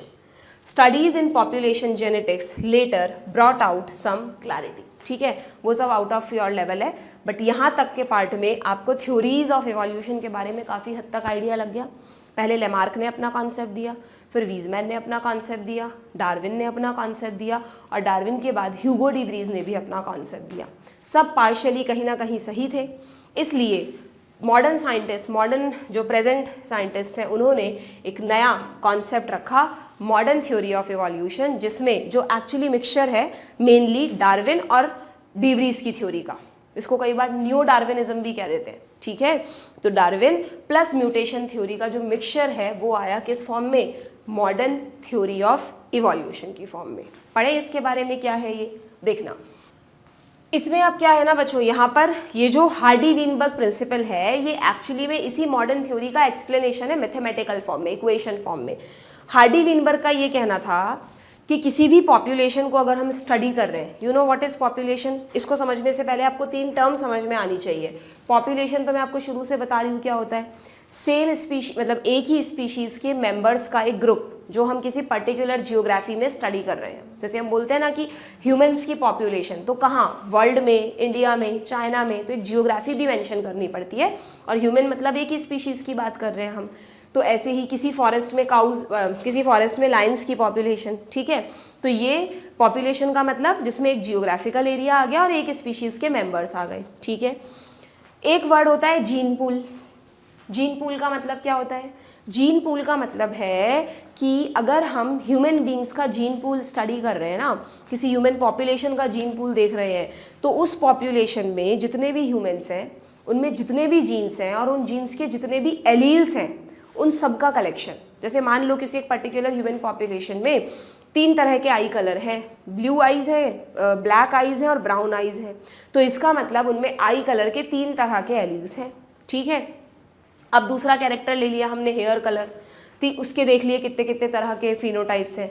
तीसरा कैरेक्टर ले लिया, उसके देख लिए कौन कौन से फिनोटाइप है। तो जितने भी कैरेक्टर्स ह्यूमन बींग्स में हैं उस पॉपुलेशन में, उनके सारे एलील्स के कलेक्शन को क्या बोलोगे आप? Gene pool. कैसे डिफाइन किया है मैंने यहाँ पर? All the genes and their alleles in a population is called gene pool. ठीक है, जैसे ये कोई पॉपुलेशन है ना, इस पॉपुलेशन में मान लो हम मान ले कि कोई जीन है जिसका एक डोमिनेंट एलील है कैपिटल ए, एक स्मॉल एलील है स्मॉल ए। ठीक है, तो या तो इंडिविजुअल कैपिटल ए होगा, या स्मॉल ए होगा, और या फिर इंडिविजुअल्स कैपिटल ए स्मॉल ए होंगे। 3 कंडीशन ही तो होती है, या तो होमोजाइगस डोमिनेंट होते हैं, या होमोजाइगस रेसेसिव होते हैं, या हेटेरोजाइगस इंडिविजुअल्स होते हैं। ठीक है, तो हमें मान लो एकदम एग्जैक्टली पता है कि कितने कितने कौन से इंडिविजुअल्स हैं। ओके, तो अब अगर मैं इनमें टोटल एलील को काउंट करूँ ना कि कैपिटल ए कितने हैं, डोमिनेंट एलील कितने हैं, तो 1 2 3 4 5 6 7 8 9 इसमें मुझे होमोजाइगस और हेटेरोजाइगस में 9 टोटल डोमिनेंट एलील्स मिले। तो डोमिनेंट एलील की फ्रिक्वेंसी क्या बोलेंगे हम? 9 आउट ऑफ 14, क्योंकि 5 इसमें स्मॉल ए है, तो 9 + 5 14। और स्मॉल रेसेसिव एलील की फ्रिक्वेंसी क्या हुई यहाँ पर? 5/14। परसेंटेज में निकालनी है तो इंटू 100 कर दो। ठीक है, तो जीन पूल का मतलब तो उस पॉपुलेशन के सभी इंडिविजुअल्स के सभी जीन्स के सभी एलील्स, और उसमें अगर पर्टिकुलर आपको जीन फ्रिक्वेंसी या एलील फ्रिक्वेंसी निकालनी है तो एलील फ्रिक्वेंसी का मतलब percentage of an allele with respect to total number of alleles in that population, but obvious for a particular character. एक बार में तो हम एक ही जीन को स्टडी करेंगे ना, सबको कैसे करेंगे साथ में। ठीक है, ये 3 टर्म समझ में आ गई तुमको। अब तुम हार्डी-वीनबर्ग को समझ सकते हो। हार्डी-वीनबर्ग ने कहा अपनी जो उन्होंने इक्वेशन दी थी, जो भी मैथमेटिकल समझाया था, उन्होंने कहा कि किसी एक पॉपुलेशन का जीन पूल कांस्टेंट रहता है, इक्विलिब्रियम। कोई एक पॉपुलेशन हमेशा जेनेटिक इक्विलिब्रियम में रहती है। ये क्या बात बोल दी उन्होंने, ये तो ऑपोजिट बात हो गई। हम तो इवोल्यूशन की बात कर रहे हैं, हार्डी विनबर्ग कह रहे हैं कि पॉपुलेशन इक्विलिब्रियम में रहती है, फिर चेंज तो हुआ ही नहीं। तो सुनो उन्होंने क्या कहा, उन्होंने कहा कि पहले तो हम ये कह रहे हैं कि भाई जो पॉपुलेशन है ना, कोई एक पॉपुलेशन जिसको आप स्टडी कर रहे हैं, अगर आप उसका जीन पूल देखेंगे, उसमें सबकी फ्रिक्वेंसी निकाल लेंगे, तो उनकी फ्रिक्वेंसीज का जो सम टोटल है वो एक कांस्टेंट वैल्यू रहता है। जैसे मान लो अभी हमने कहा ना 14 है, मान लो कुछ समय बाद इंडिविजुअल्स चेंज हो गए और 10 हो गए डोमिनेंट एलील, 4 रह गए रेसेसिव एलील, या कम ज़्यादा भी हो सकता था, 8 रह जाए डोमिनेंट एलील, 6 हो जाए रेसेसिव एलील, तो भी टोटल तो 14 ही आ रहा है ना, है ना। तो जीन फ्रिक्वेंसीज का जो सम टोटल है अगर वो सेम रहता है, अगर वो कांस्टेंट रहता है, इसका मतलब वो पॉपुलेशन जेनेटिक इक्विलिब्रियम में है, उसमें चेंजेस ही नहीं हो रहे, ठीक है।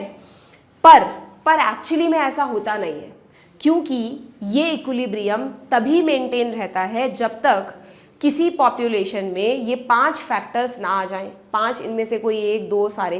कौन से 5 फैक्टर? वो 5 फैक्टर्स हैं, तुम्हारी एनसीईआरटी में लिखे हैं। वो 5 फैक्टर्स हैं, कौन कौन से देखना। एक तो जीन फ्लो, जिसको जीन माइग्रेशन भी कहते हैं। दूसरा फैक्टर है जेनेटिक ड्रिफ्ट। ये दोनों वर्ड तुम्हारे लिए नए हैं, अभी समझाऊंगी क्या होते हैं। तीसरा फैक्टर तो तुम्हें पता है ना भाई, म्यूटेशंस। मान लो किसी पॉपुलेशन में म्यूटेशन हो ही नहीं रहे तो फिर चेंजेस भी नहीं आएंगे, अगर म्यूटेशन हो रहे हैं तो चेंजेस भी आएंगे। चौथा फैक्टर रिकॉम्बिनेशन, ये तो सब में ही होता रहता है, क्योंकि रिकॉम्बिनेशन तो क्रॉसिंग ओवर सेक्सुअल रिप्रोडक्शन के दौरान होता ही है, वो तो सभी स्पीशीज़ करती हैं। हम शुरू से कहते आए ना बायो में कि sexual reproduction is a source of variation, ठीक है। और फिफ्थ फैक्टर है डार्विन का नेचुरल सिलेक्शन का प्रोसेस, स्ट्रगल फॉर एग्जिस्टेंस की लड़ाई, ठीक है क्या। तो हार्डी विनबर्ग ने कहा, यहाँ पे लिखा है ना, 5 factors which are known to affect Hardy Weinberg equilibrium are these factors. अगर किसी पॉपुलेशन में 5 में से एक भी फैक्टर नहीं है ना, तो ही बस वो पॉपुलेशन कांस्टेंट, उसका जीन पूल कांस्टेंट रहेगा, वो इक्विलिब्रियम में रहेगी। पर अगर एक भी फैक्टर आ गया तो फिर वो उसके इक्विलिब्रियम को डिस्टर्ब कर देगा, और अगर इक्विलिब्रियम डिस्टर्ब हो गया तो वेरिएशन आएंगे, नए एलील्स बनेंगे, है ना, नई चीज़ें होंगी।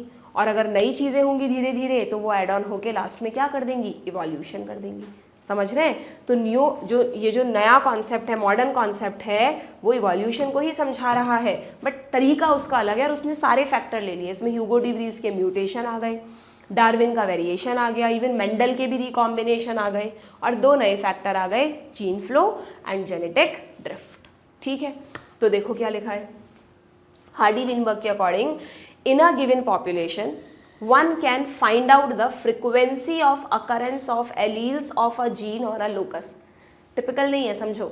ये कह रहे हैं कि पहली बात तो किसी भी पॉपुलेशन में वी कैन फाइंड आउट, हम फाइंड आउट कर सकते हैं क्या, जीन के एलील्स के अकरेंस की फ्रिक्वेंसी, जैसा मैंने अभी आपको करके बताया, अभी बताया ना यहाँ पर कि ये कोई पॉपुलेशन है, उसमें मुझे बस ये बता दो कि कौन होमोजाइगस डोमिनेंट है, कौन हेट्रोजाइगस है, कौन होमोजाइगस रेसेसिव है, तो उसका टोटल करके हम आराम से फ्रिक्वेंसी निकाल सकते हैं, है ना।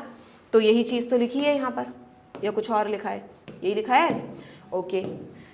दिस फ्रिक्वेंसी, अब आगे कहा उन्होंने, अब ये जो फ्रिक्वेंसी आप कैलकुलेट कर रहे हो ना, it is suppose to remain fixed, हम ये मानते हैं कि ये फिक्स रहनी चाहिए, even remain the same through generation, कितनी भी जनरेशन आगे बढ़ती जाए, इस फ्रिक्वेंसी, ये जो फ्रिक्वेंसी है ये कांस्टेंट रहनी चाहिए। Hardy Weinberg principle stated it using algebraic equations. कैसे?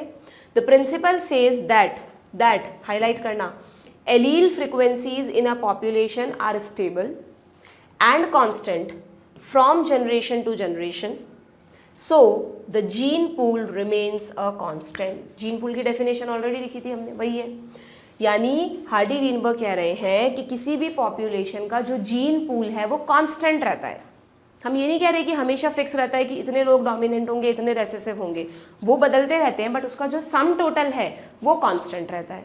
और उस कांस्टेंट को उन्होंने डिनोट किया 1 से।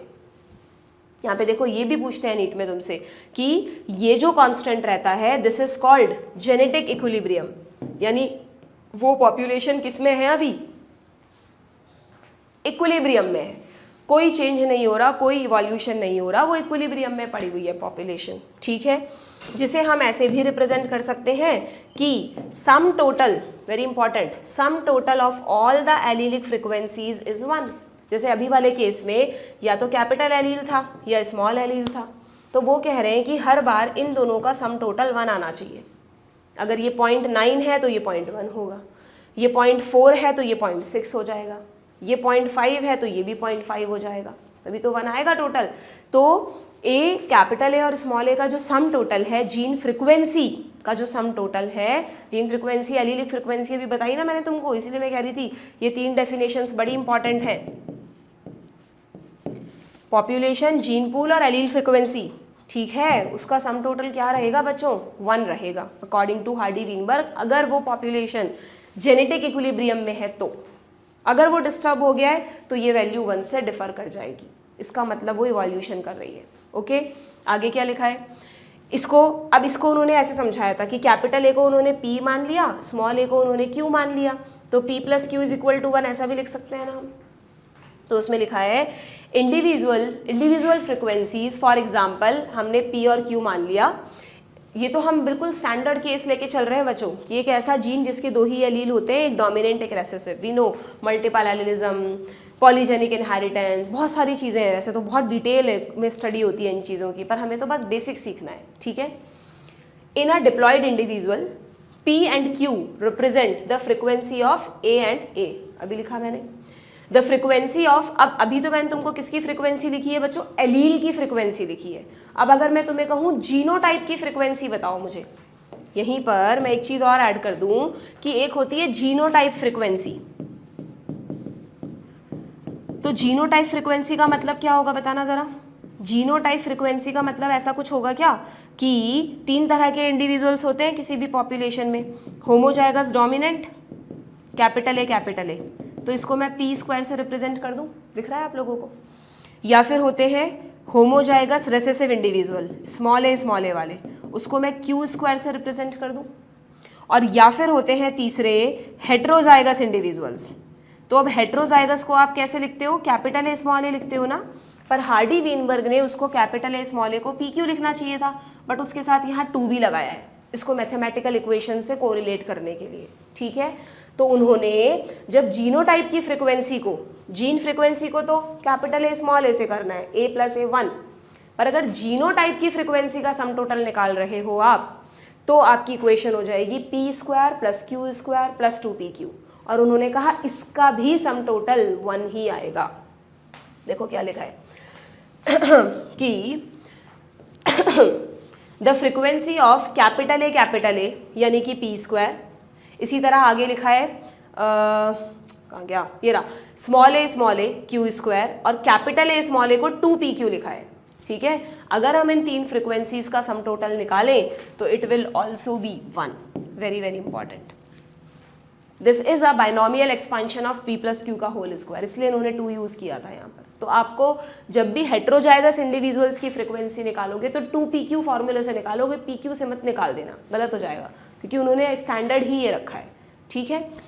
व्हेन फ्रिक्वेंसी मेजर्ड, अब उन्होंने कहा कि जब हम इस फ्रिक्वेंसी को मेजर करेंगे ना, अगर 1 आ रही है तो वो जेनेटिक इक्विलिब्रियम में है, 10 साल बाद कैलकुलेट किया तो भी सम टोटल 1 आ रहा है, तो मतलब स्पीशीज़ में चेंजेस ही नहीं हो रहे हैं।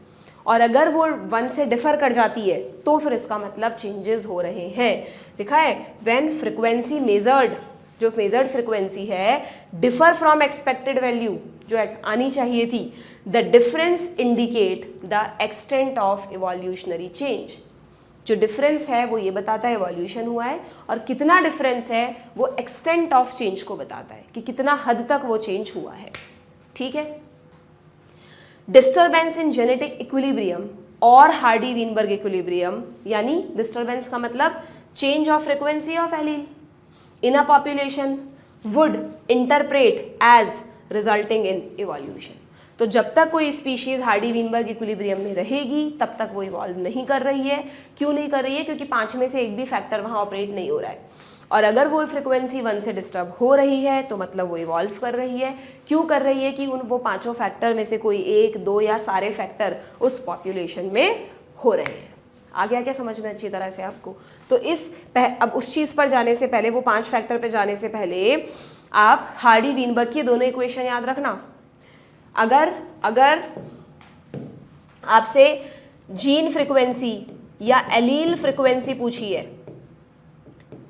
तो P + Q = 1, पर अगर जीनोटाइप फ्रिक्वेंसी पूछी है, ये क्वेश्चंस आते हैं तो हम कंफ्यूज हो जाते हैं कि p² है या p की वैल्यू है जो गिवन है, तो फिर ये होगा, ठीक है क्या? p² + 2pq + q² = 1। देखो मैंने 1-2 क्वेश्चंस भी लिए हैं यहाँ पर। एक क्वेश्चन पूछा गया नीट में, इन अ पॉपुलेशन ऑफ 1000 इंडिविजुअल्स की एक पॉपुलेशन है जिसमें से इन्होंने आपको बता दिया है 360 लोग होमोजाइगस डोमिनेंट हैं, 480 लोग हेटेरोजाइगस हैं और रिमेनिंग 160 होमोजाइगस रिसेसिव है। बेस्ड ऑन दिस डेटा आपको फ्रिक्वेंसी निकालनी है ए की, जीनोटाइप की नहीं, एलील की फ्रिक्वेंसी निकालनी है। तो कैसे निकालोगे बताओ? अगर वो कह रहे हैं कि 360 individuals out of 1000 homozygous dominant है, तो मैं a² की वैल्यू निकाल सकती हूँ क्या? a² की वैल्यू 360/1000 0.36, ठीक है। और मुझे a की वैल्यू पूछी है ना आंसर में, तो a की वैल्यू क्या हो जाएगी? √0.36, तो क्या आ जाएगा? 0.6, है ना? तो सीधा सीधा ये आंसर हो जाएगा। और अगर मुझसे यहाँ पर स्मॉल a की वैल्यू पूछी होती तो मैं क्या करती? 1 - 0.6, तो क्या आ जाता? 0.4, ठीक है ना? 1 - 0.6 करते तो 0.4 आ जाता। और अगर स्मॉल a की ना पूछ के a² की वैल्यू पूछी होती तो 0.4 का स्क्वायर कर दो आप। मतलब आपको क्वेश्चन में इस चीज़ पर फोकस करना है कि एलील की फ्रिक्वेंसी दी है या जीनोटाइप की फ्रिक्वेंसी दी है, तो ये इस तरह के क्वेश्चन आपके गलत नहीं होंगे, ठीक है। एक और क्वेश्चन देख लो, एट अ पर्टिकुलर लोकस, अब यहाँ पर a की फ्रिक्वेंसी 0.6 है, स्मॉल a की फ्रिक्वेंसी 0.4 है, तो 0.6 + 0.4 1, ठीक है भाई। What would be the frequency of heterozygotes? अब देखो हेटेरोजाइगोट्स की फ्रिक्वेंसी निकालनी है तुमको, तो मैंने तुम्हें कहा हार्डी वीनबर्ग हेटेरोजाइगोट्स को 2pq से लिखते थे, तो तुम्हें p की वैल्यू पता है, q की वैल्यू पता है, उन दोनों को मल्टीप्लाई करके 2 से मल्टीप्लाई करोगे तब जाके आंसर आएगा। तो आंसर हो जाए, अगर तुमने जल्दीबाजी में कहा हेटेरोजाइगोट pq होते हैं, 0.4 को 0.6 से मल्टीप्लाई किया तो तुम ये वाला आंसर टिक करके आ जाओगे, गलत हो जाएगा तुम्हारा, है ना। तो तुम्हें ध्यान रखना है कि हेटेरोजाइगोट मतलब 2pq की फ्रिक्वेंसी निकालनी है। और अगर मैं तुम्हें हेटेरोजाइगोट की जगह होमोजाइगस डोमिनेंट की फ्रिक्वेंसी पूछ लेती तो बिल्कुल a² 0.6 का स्क्वायर कर देते, होमोजाइगस रिसेसिव की पूछ लेते स्मॉल a का स्क्वायर यानी 0.4 का स्क्वायर कर देते, ठीक है ना। तो ऐसे आप कोई भी क्वेश्चन बहुत आराम से कर सकते हो अगर आपको कॉन्सेप्ट पता है तो। डन क्या? बढ़ें क्या आगे? ठीक है, लास्ट में आ जाते हैं कि ये जो हार्डी वीनबर्ग इक्विलिब्रियम है ना, ये हम कह रहे हैं कि पॉपुलेशन इक्विलिब्रियम में रहती है, पर वो कौन से 5 फैक्टर हैं जो इस इक्विलिब्रियम को डिस्टर्ब कर देते हैं? तो 5 फैक्टर के नाम आपको याद रखने हैं बच्चों, नीट में पूछा गया है क्वेश्चन। जीन फ्लो, जिसे जीन माइग्रेशन भी कहते हैं, genetic drift, recombination, mutation and natural selection, ठीक है। 5 को थोड़ा थोड़ा समझा रखा है यहाँ पर। पहले एनसीईआरटी में ये वाला पार्ट समझाया है जीन फ्लो का, this is about gene flow या जीन माइग्रेशन। फिर इसमें समझाया है सेकंड फैक्टर जेनेटिक ड्रिफ्ट, ठीक है। फिर आपको नेक्स्ट आगे फिर जो ये जो पैराग्राफ है इसमें आपको शुरू की 3 लाइंस में यहाँ तक थर्ड म्यूटेशन के बारे में जरा सा बताया है। फोर्थ मैं सिर्फ लिख रही हूँ, रिकॉम्बिनेशन को दोबारा डिस्क्राइब नहीं किया है। और उसके बाद ये जो पूरा पार्ट है नेचुरल सिलेक्शन से लेकर, ये पूरा है किसका? नेचुरल सिलेक्शन का। तो ये 5 फैक्टर्स यहाँ पर इस तरह से समझाए गए हैं। समझ रहे हैं हम ज़रा 1 बाय 1? देखो भाई, सबसे पहले अगर हम बात करें जीन फ्लो की, बड़ा आसान सा प्रोसेस है, कुछ नहीं है जीन फ्लो में। जीन माइग्रेशन का क्या मतलब है? माइग्रेशन समझते हो ना, जब हम बोलते हैं कि कोई एक जना एक जगह से दूसरी जगह माइग्रेट कर गया, चल के कहीं और शिफ्ट हो गया, कहीं और बस गया, उसको तो आप माइग्रेशन बोलते हो। पर जीन कैसे माइग्रेट करेगा? जीन तो जा नहीं सकता चलकर, है ना, इंडिविजुअल ही जाएगा, बट ऑब्वियस। तो व्हाट इज जीन फ्लो या जीन माइग्रेशन? कि कई बार ऐसा होता है कि कोई एक पर्टिकुलर पॉपुलेशन है, उसके कुछ मेंबर्स उस पॉपुलेशन को छोड़कर किसी दूसरी जगह चले गए बहुत दूर, ठीक है।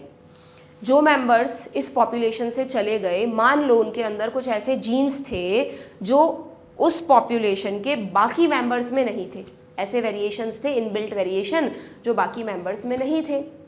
तो अब वो इंडिविजुअल क्योंकि चले गए हैं वहाँ से, तो इस तरह के इंडिविजुअल्स या इस तरह के जीन्स का इस पॉपुलेशन से लॉस हो गया ना, हो गया कि नहीं हो गया? तो यानी इस पॉपुलेशन में जीन फ्रिक्वेंसी चेंज होगी, बिल्कुल होगी, ठीक है। और ये इंडिविजुअल जहाँ पर भी जाकर रह रहे हैं ना, अब उस नई जगह पर जहाँ पर भी जाके रहना शुरू किया इन्होंने, क्या पता इन्हें अपनी ही स्पीशीज़ के कुछ मेंबर्स मिल गए हों, उनके साथ ही रह रहे हों वो, और उनके साथ ब्रीड करेंगे और वहाँ पर न्यू पॉपुलेशन क्रिएट करेंगे। क्योंकि अब जिस पॉपुलेशन में ये गए हैं वहाँ पर भी तो इन्होंने कोई नए जीन्स ऐड किए हैं। बात समझ रहे हो क्या? कि अगर दो पॉपुलेशंस में यहाँ के मेंबर यहाँ चले गए तो इन मेंबर्स से यहाँ से तो कुछ चीज़ें डिलीट हो गई और यहाँ वो चीज़ें ऐड हो गई। बस शर्त ये है कि जो भी मेंबर माइग्रेट कर रहे हैं उनमें कुछ स्पेशल कैरेक्टर्स हों जो इधर से डिलीट हो जाए और इधर ऐड हो जाए। तो अगर ऐसा होता है, एक बार नहीं, अगर एक बार ऐसा होता है ना कि कुछ मेंबर चले गए तो उससे कोई खास फर्क नहीं पड़ता बच्चों। अगर बार बार दो पॉपुलेशंस के बीच इस तरह का माइग्रेशन हो रहा है तो फिर it will called gene flow या जीन माइग्रेशन, कि जीन्स का फ्लो स्टार्ट हो गया, बार बार जीन इस वाली पॉपुलेशन से उधर दूसरी जगह पहुंच जाते हैं। समझ गए? बहुत आसान सी बात है। एंड बट ऑब्वियस, अगर इस तरह का जीन फ्लो चलता रहेगा तो कैसे पॉपुलेशन इक्विलिब्रियम में रहेगी? बार बार यहाँ से चीज़ें डिलीट हो रही हैं, यहाँ ऐड हो रही हैं, ठीक है। तो बट ऑब्वियस फ्रिक्वेंसीज बदलेंगी ही बदलेंगी, उनका सम टोटल 1 नहीं रहेगा। क्लियर?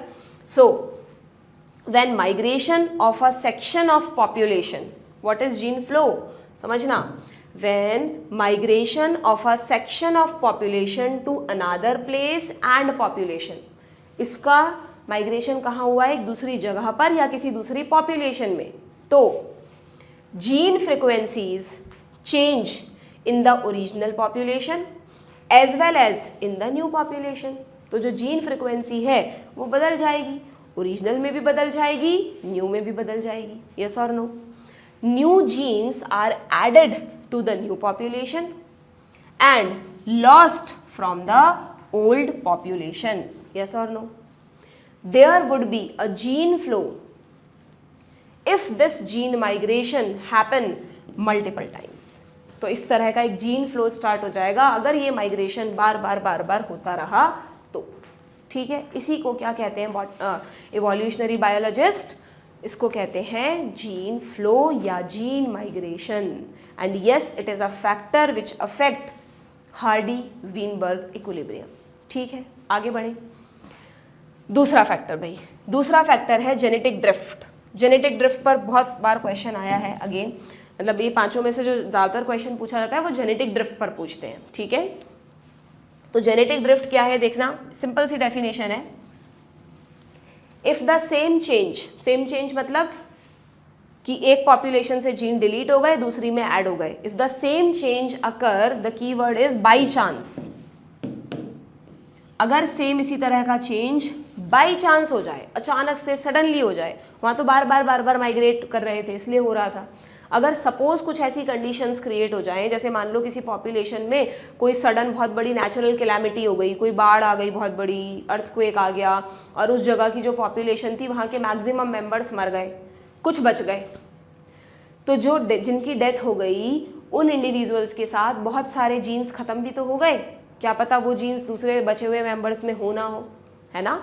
और जो बच गए बस वही अब धीरे धीरे आउटब्रीड करेंगे, मतलब ब्रीडिंग करेंगे और अपनी पॉपुलेशन को बढ़ाएंगे। तो आने वाले समय में उस पॉपुलेशन में बदलाव नहीं आएगा क्या?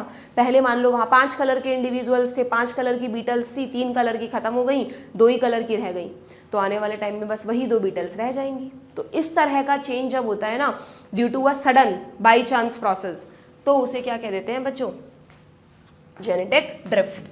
आप ड्रिफ्ट वर्ड नहीं पढ़ते क्या कि वेव चल रही है और अपने पाथवे से ड्रिफ्ट हो गई। ड्रिफ्ट यानी डेविएट होना, ठीक है। तो क्योंकि ये प्रोसेस अचानक हो रहा है, बाई चांस हो रहा है, पहले से प्रेडिक्टेड नहीं था कि ऐसा होगा, अचानक हो गया, अचानक बाढ़ आ गई, इसलिए इसको नाम दिया जेनेटिक ड्रिफ्ट। ठीक है क्या? अब ये जो जेनेटिक ड्रिफ्ट का जो कॉन्सेप्ट है ना बच्चों, ये बहुत टिपिकल कॉन्सेप्ट है। इसको बहुत डिटेल में पढ़ते हैं जेनेटिस्ट, ये इवोल्यूशनरी साइंटिस्ट, और इसमें बहुत सारे इफेक्ट्स भी आते हैं। एनसीईआरटी क्या करती है, कहीं कहीं से कुछ चीज़ें उठाकर डाल देती है। इस चैप्टर में तो ऐसा बहुत किया है बच्चों। तो इस जेनेटिक ड्रिफ्ट में है ना, 2 तरह के इफेक्ट पढ़ाए जाते हैं। कि जब जेनेटिक ड्रिफ्ट होती है ना किसी पॉपुलेशन में, तो दो इफेक्ट देखने को मिलते हैं, जिनमें से एक है फाउंडर इफेक्ट और एक है बॉटल नेक इफेक्ट। नीट में तुम देखना PYQs में कई बार ऑप्शंस में बॉटल नेक इफेक्ट भी मिलेगा पुराने PYQs में। ओके, तो फाउंडर इफेक्ट डाल दिया NCERT ने, बॉटल नेक उड़ा दिया, जबकि डालना तो फिर दोनों डालने चाहिए थे। तो मैं तुम्हें एक बार हल्का फुल्का आइडिया दोनों का दे देती हूँ। क्या लिखा है मैंने यहाँ पर कि मैंने ना यहाँ पर ये जो पूरे पांचों फैक्टर है उनके एक सीक्वेंस वाले नोट्स भी प्रोवाइड किए हुए हैं। जो बच्चा बहुत डिटेल में पढ़ रहा है, अभी बाद में नीट देगा, बहुत टाइम है, वो अगर NCERT से नहीं पढ़ पा रहा है, कंफ्यूज हो रहा है, अपने नोट्स बना रहा है, तो वो पूरे पांचों फैक्टर्स को अच्छे से लिखकर नोट्स बनाए। अभी जो अभी नीट देंगे वो ना करें ये काम, वो तो बस NCERT से अपने मतलब का पढ़ें, क्वेश्चन प्रैक्टिस करें, दैट्स इट। ठीक है, बाकियों के लिए कह रही हूँ। तो जैसे ही पहले मैंने जीन माइग्रेशन लिख दिया, फिर जेनेटिक ड्रिफ्ट लिख दिया, इसको पूरा एक्सप्लेन किया है, जेनेटिक ड्रिफ्ट में कौन कौन से इफेक्ट होते हैं, क्या होते हैं, फिर थर्ड, फोर्थ और फिर नेचुरल सिलेक्शन। ठीक है, नेचुरल सिलेक्शन को ये रहा मैंने इसमें डिस्क्राइब किया हुआ है, अभी पढ़ेंगे हम। क्लियर? तो अगर कोई बना रहा है आगे के लिए डिटेल नोट्स तो बस वो बना सकते हैं, वरना ज़रूरी नहीं है। ठीक है, तो हम किसकी बात कर रहे हैं बच्चों? जेनेटिक ड्रिफ्ट की। तो जेनेटिक ड्रिफ्ट जो कि क्या है, सडन चेंज है, it can be of two type. ये दो तरह का होता है, इसके दो एग्जाम्पल समझाए जाते हैं। एक है फाउंडर्स इफेक्ट और एक है बॉटल नेक इफेक्ट। समझना क्या होता है फाउंडर्स इफेक्ट का। अच्छा, पहली बात तो ये दोनों ही जो चेंजेस है ना बच्चों, ये दोनों ही चेंजेस तब आपको दिखेंगे, या जेनेटिक ड्रिफ्ट तब आपको दिखेगी जब एक स्मॉल सेक्शन ऑफ पॉपुलेशन को आप स्टडी कर रहे हैं। जो स्मॉल पॉपुलेशंस होती हैं ना, वहीं पर आपको जेनेटिक ड्रिफ्ट दिखती है, वरना नहीं दिखती है। हमेशा ध्यान रखना, एक बार आया भी था नीट में ये question, genetic drift operates in small populations. जो बड़ी पॉपुलेशंस हैं उनमें, जैसे मान लो बहुत बहुत बड़ी कंट्री के एक छोटे से एरिया में अर्थक्वेक आ गया, बाढ़ आ गई, तो वहाँ के इंडिविजुअल्स पे कुछ लॉस हुआ, तो उस पूरी कंट्री की पॉपुलेशन को उससे कोई खास फर्क नहीं पड़ने वाला। पर अगर एक छोटी सी कंट्री है, कोई छोटा सा आइलैंड है और वहाँ पर ऑलरेडी लिमिटेड इंडिविजुअल्स रहते हैं और वहाँ पर एक नेचुरल डिजास्टर आ गया, तो बहुत सारे इंडिविजुअल खत्म हो गए, तो उस पॉपुलेशन पर इम्पैक्ट पड़ेगा, है ना। तो जेनेटिक ड्रिफ्ट का इम्पैक्ट आपको तभी दिखेगा जब स्मॉल पॉपुलेशंस को स्टडी किया जाता है, लार्ज में नहीं दिखता। Okay, now what is founders effect? ये तो है तुम्हारी NCERT में, नीट में क्वेश्चन भी आए हैं इस पे 3-4 बार, तो समझ लो। फाउंडर इफेक्ट में क्या होता है, तुम बस एक काम करना, अपनी NCERT में ना इन दोनों की डेफिनेशन लिख देना, ये जो मैंने लिखी है, बस तुम अपने लेवल के लिए। तो अभी समझा रही हूँ क्या है ये। तो देखो फाउंडर्स इफेक्ट क्या होता है बच्चों, कि सपोज करो ये एक पॉपुलेशन थी बीटल्स की, मान लो उसमें दो तरह की बीटल्स थी, A और B। ठीक है, बाई चांस की बात है कि कुछ बीटल्स को ने कहा यार हमारा मन नहीं लग रहा है यहाँ पे, हम कहीं और जाकर रहेंगे। ठीक है, तो कुछ बीटल्स, एक स्मॉल पार्ट ऑफ बीटल्स वहाँ से माइग्रेट कर गया कहीं और जो बीटल्स गई ना उनमें A भी थी एंड B भी थी, दोनों तरह की थी। हो सकता है ओनली A चली जाती थोड़ी सी, ओनली B थोड़ी सी चली जाती, या A और B मिक्स होकर चली गई। तो A और B की थोड़ी थोड़ी बीटल्स निकल के वहाँ से किसी और दूर, बहुत दूर जगह पर चली गई, अब वो इनसे कभी नहीं मिलेंगी। ठीक है, चली गई भाई। अब क्या हुआ, जब वो नई जगह पर पहुंची तो वहाँ पर क्या हुआ बच्चों, कि कुछ भी कंडीशंस हो सकती हैं। जिस नई जगह पर जाकर उन्होंने रहना शुरू किया, सपोज करो वहाँ पर A वाली तो बेटर अडेप्ट हो गई और B नहीं हो पाई, या वाइस वर्सा भी हो सकता है, B बेटर अडेप्ट हो गई, A नहीं हो पाई। सपोज जैसे कलर से समझे हम कि ग्रीन है और रेड है, तो अगर वहाँ का रेड बैकग्राउंड है तो रेड वाली कैमोफ्लेज कर लेंगी, ग्रीन बैकग्राउंड है तो ग्रीन वाली कैमोफ्लेज कर लेंगी, है ना। या हो सकता है दोनों तरह के कलर हैं, दोनों ही सर्वाइव कर जाएं, एनी पॉसिबिलिटी इज देयर। या दोनों को ही कलर नहीं मिला, दोनों ही नहीं सर्वाइव कर पाए, ऐसा भी हो सकता है, एनीथिंग कैन हैपन। ओके, तो कोई भी बाई चांस, है ना। तो अगर वो बाई चांस उस जगह को छोड़कर चली गई, तो नई जगह पर कौन बेटर सर्वाइव करेगा, वो वाली जो वहाँ पे सर्वाइव कर जाएंगी, वो वहाँ पर एक नई पॉपुलेशन क्रिएट कर देंगी।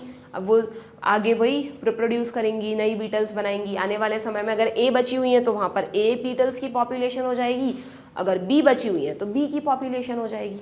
यस और नो? तो वो जो नई पॉपुलेशन क्रिएट की ना उन्होंने वहाँ जाकर, उस नई पॉपुलेशन को कहते हैं, उस इफेक्ट को कहते हैं फाउंडर्स इफेक्ट। और वो जो थोड़ी सी बीटल्स माइग्रेट करके गई थी, वो उनकी फाउंडर है। फाउंडर मतलब होता है ना किसी चीज़ की नींव रखने वाला, कि ये इसका फाउंडर है, इसने ये स्टार्ट किया था इस कंपनी को, इस जगह को। तो वैसे ही वो बीटल्स उसकी फाउंडर थी, और क्योंकि वो वहाँ अडेप्ट हो गई तो उन्होंने वहाँ पर एक नई पॉपुलेशन क्रिएट कर दी। सपोज उस एरिया में पहले बीटल्स नहीं थे पर अब हैं, तो वो इफेक्ट क्या कहलाएगा, फाउंडर्स इफेक्ट। पर ये एक बाई चांस इफेक्ट है ना, यहाँ पर उन बीटल्स को किसी ने मजबूर थोड़ा किया था जाने के लिए, वो अपने आप चली गई थी, बाय चांस उनका मन किया तो। इसलिए ये एग्जाम्पल किसका है? जेनेटिक ड्रिफ्ट का। ठीक है। बॉटल नेक इफेक्ट में क्या होता है? बॉटल नेक इफेक्ट को इसलिए बॉटल नेक इफेक्ट बोलते हैं क्योंकि इसको समझाने के लिए एक बॉटल के एग्जाम्पल से समझाया जाता है कि सपोज करो एक बॉटल में बहुत सारे कलर्स की बॉल्स हैं, ठीक है। इस बॉटल की नेक बड़ी नैरो है। अब हमने क्या किया, इस बॉटल को ऐसे उल्टा करके थोड़ी सी बॉल्स को बाहर निकाल दिया, तो चांस की बात है, क्या पता कौन से कलर्स की बॉल बाहर निकले, सारे कलर्स की एक एक दो दो निकल जाएं, ओनली कोई एक कलर की निकले, कोई दो कलर की निकले। तो मान लो यहाँ पर ब्लू एंड येलो कलर की बॉल्स निकल गई बाहर, ठीक है।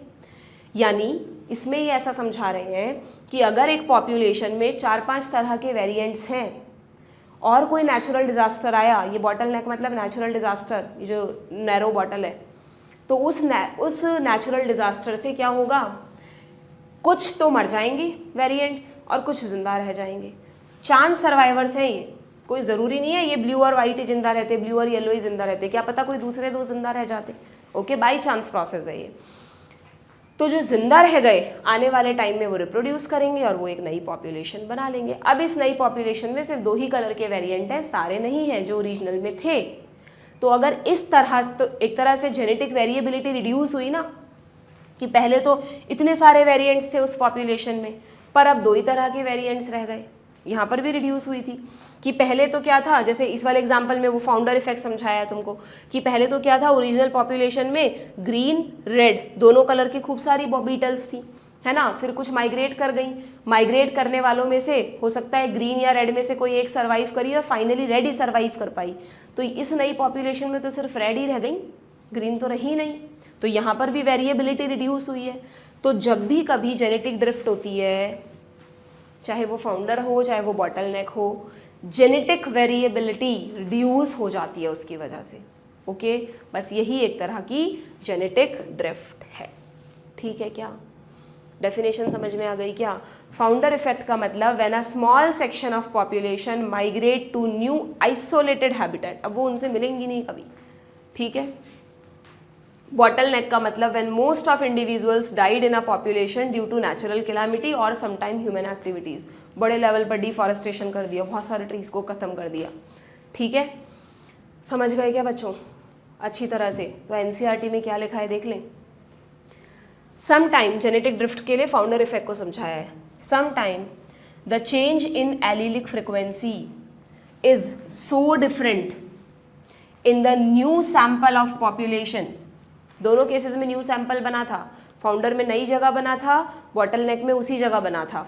ठीक है, तो उस नई पॉपुलेशन में change in allelic frequency different होती है। ठीक है, और अगर वो इतनी डिफरेंट है कि वो नई स्पीशीज भी बन जाए, हाँ यहाँ पर ये भी है कि वो जो बीटल्स वहाँ चली गई थी ना दूसरी जगह, और मैं आपको बार बार कह रही हूँ कि वो पुरानी बीटल से नहीं मिल रही हैं, तो अगर ऐसा होता है ना बहुत समय तक कोई दो एक ही स्पीशीज़ के 2 वेरिएंट अलग अलग टाइम दूर दूर रहते हैं और मिलते नहीं हैं, तो एक टाइम बाद वो एक दूसरे से रिप्रोड्यूस ही नहीं कर सकते बच्चों, वो नई स्पीशीज़ बन जाते हैं। ठीक है, इसको कहते हैं रिप्रोडक्टिव आइसोलेशन। ये भी इवोल्यूशन का एक इंपॉर्टेंट पार्ट है नहीं एनसीईआरटी में कहीं, पर अगर आप एक ही स्पीशीज़ के मेंबर्स को बहुत समय तक रिप्रोडक्टिवली आइसोलेटेड रखोगे तो वो आने वाले बहुत सालों बाद आपस में रिप्रोड्यूस ही नहीं करेंगे, वो अपने अपने एनवायरनमेंट के अकॉर्डिंग इतना अडेप्ट हो जाएंगे, इतना चेंज हो जाएंगे कि अब वो एक दूसरे वो सेम स्पीशीज़ के मेंबर ही नहीं रहेंगे।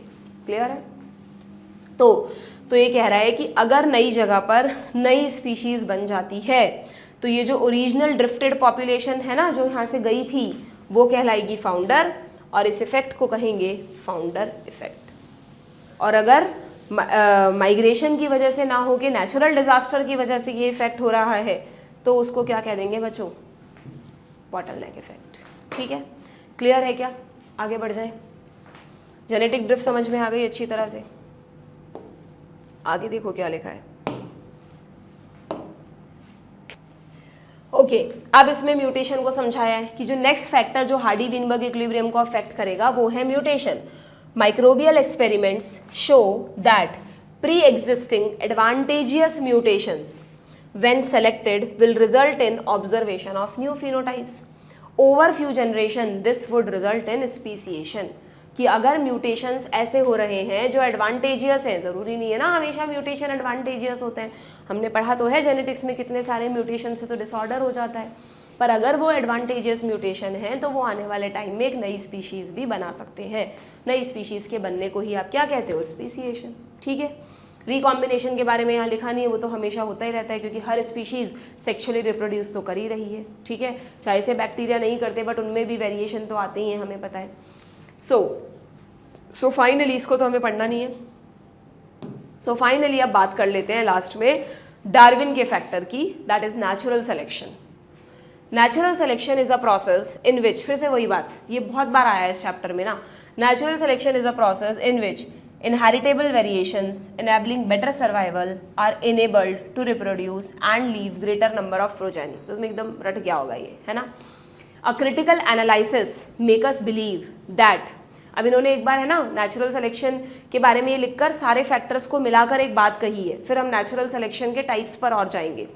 A critical analysis make us believe that variations due to mutation और ड्यू टू रिकॉम्बिनेशन, रिकॉम्बिनेशन कब होता है? जब गैमीट बनते हैं, और ड्यू टू जीन फ्लो और due to genetic drift results in changed frequency of genes and alleles in future generation. ये तो हमें समझ में आ गया कि अगर ये 4 फैक्टर तो लिख ही दिए और नेचुरल सिलेक्शन की आगे दोबारा बात की है कि अगर ये 5 फैक्टर में से कोई भी फैक्टर किसी पॉपुलेशन में है तो उसमें फ्यूचर जनरेशन में एलीलिक फ्रीक्वेंसी बदलेगी ही बदलेगी।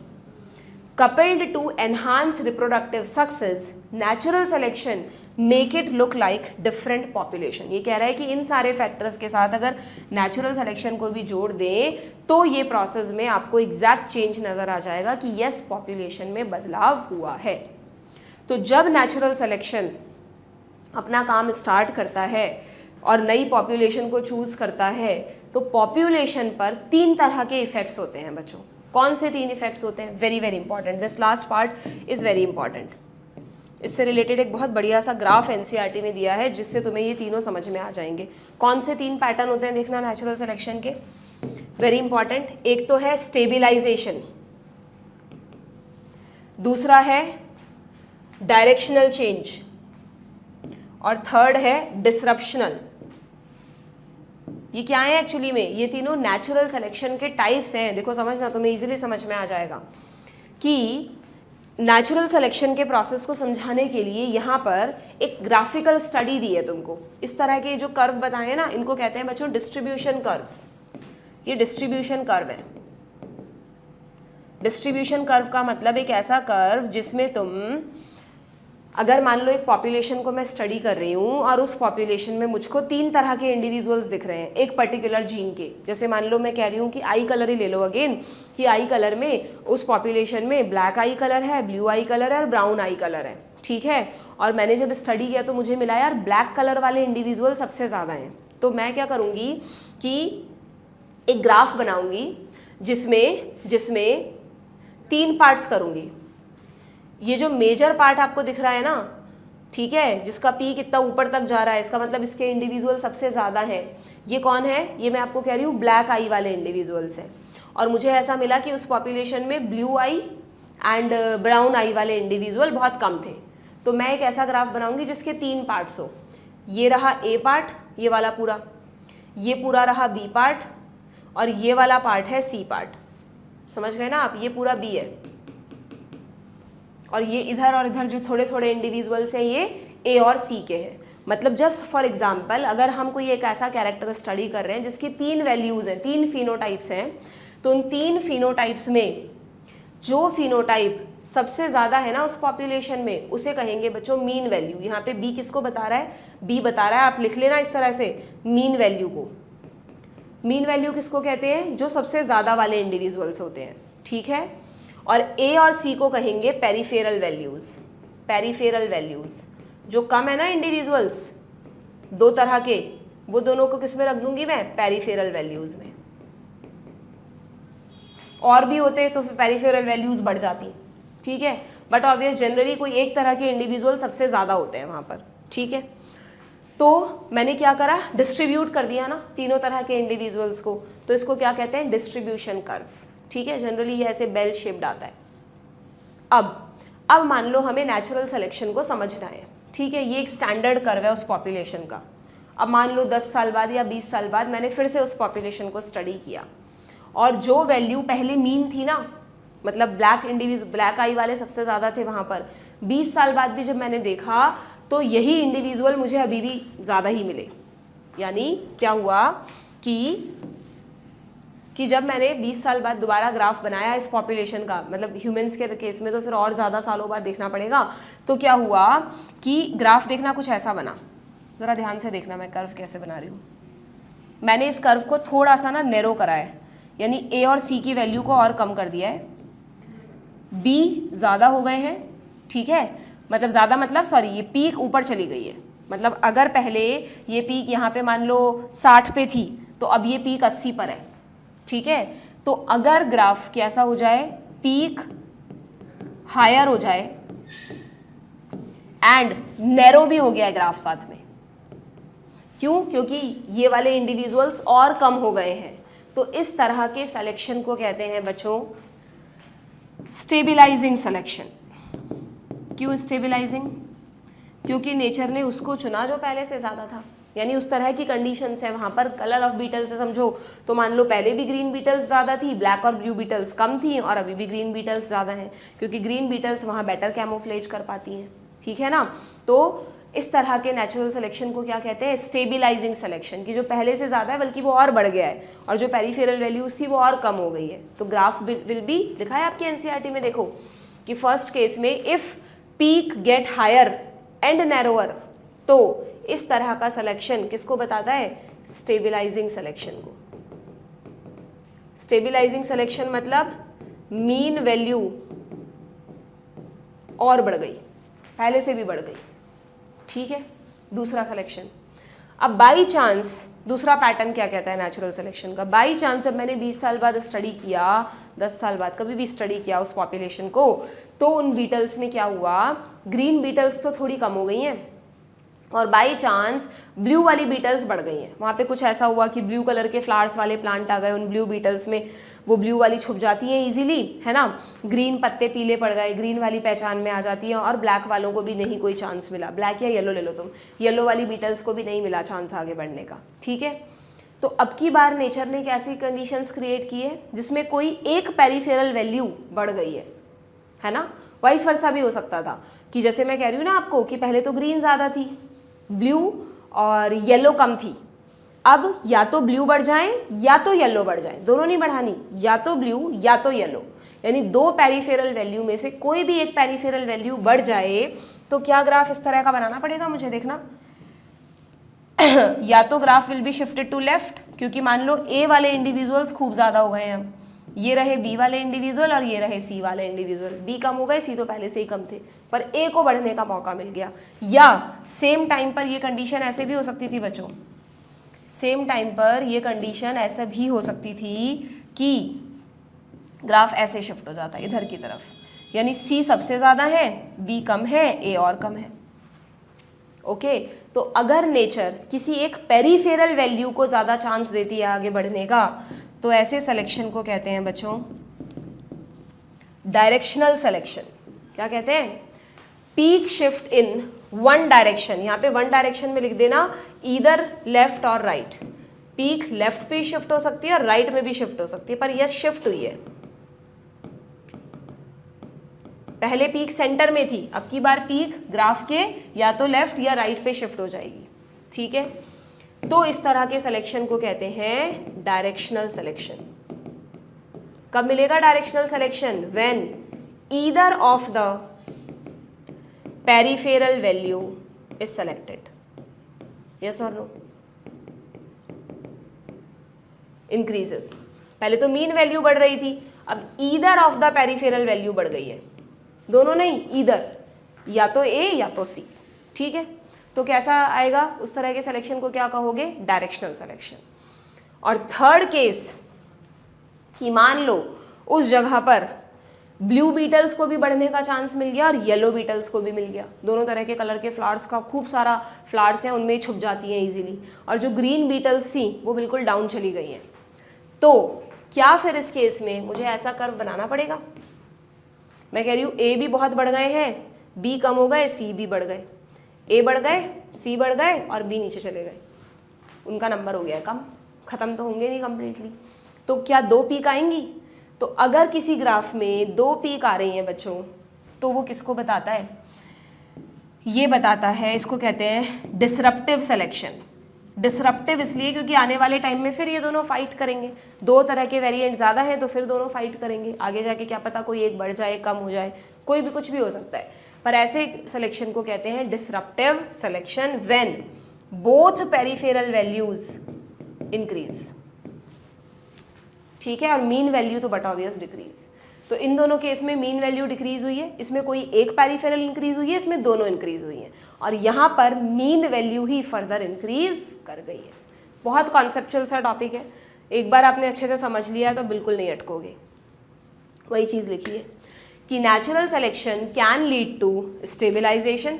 स्टेबलाइजेशन को कैसे डिफाइन किया है देखो, more individuals acquire mean character value, mean value ही ज़्यादातर ने एक्वायर की, कि एनसीईआरटी से उठ के आएगा स्टेटमेंट। तो डायरेक्शनल कब कहते हैं? When more individuals acquire value other than the mean value, यहाँ पे आप लिख लेना either of the peripheral value. और डिसरप्शन कब आता है? When more individuals acquire peripheral characters value at both ends of the distribution curve, दोनों पेरिफेरल वैल्यू बढ़ गई हैं, तो फिर बनेगा डिसरप्टिव सिलेक्शन। आ गया ना, देखो डिस्ट्रीब्यूशन कर्व वर्ड ऐसे ही करते हैं एनसीईआरटी में, इस चैप्टर में ऐसे ही किया है, कहीं से भी उठा के कोई वर्ड कहीं भी टपका दिया है, नहीं पता बच्चे को तो वो उलझता रहता है कि यार ये क्या नया वर्ड आ गया। ठीक है, समझ में आ गया अच्छी तरह से आप लोगों को? ये मैंने यहाँ पर इसका तीनों का एक डिफरेंस की फॉर्म में लिख दिया है, ठीक है। हाँ, तो यहाँ पर आपका ये सारी थ्योरीज ऑफ इवोल्यूशन हो जाती हैं ओवर। एक छोटी सी टर्म ऐड कर लेना बच्चों, मैंने इसमें नीट के PYQs में 2-3 क्वेश्चंस देखे इसलिए लिखवा रही हूँ।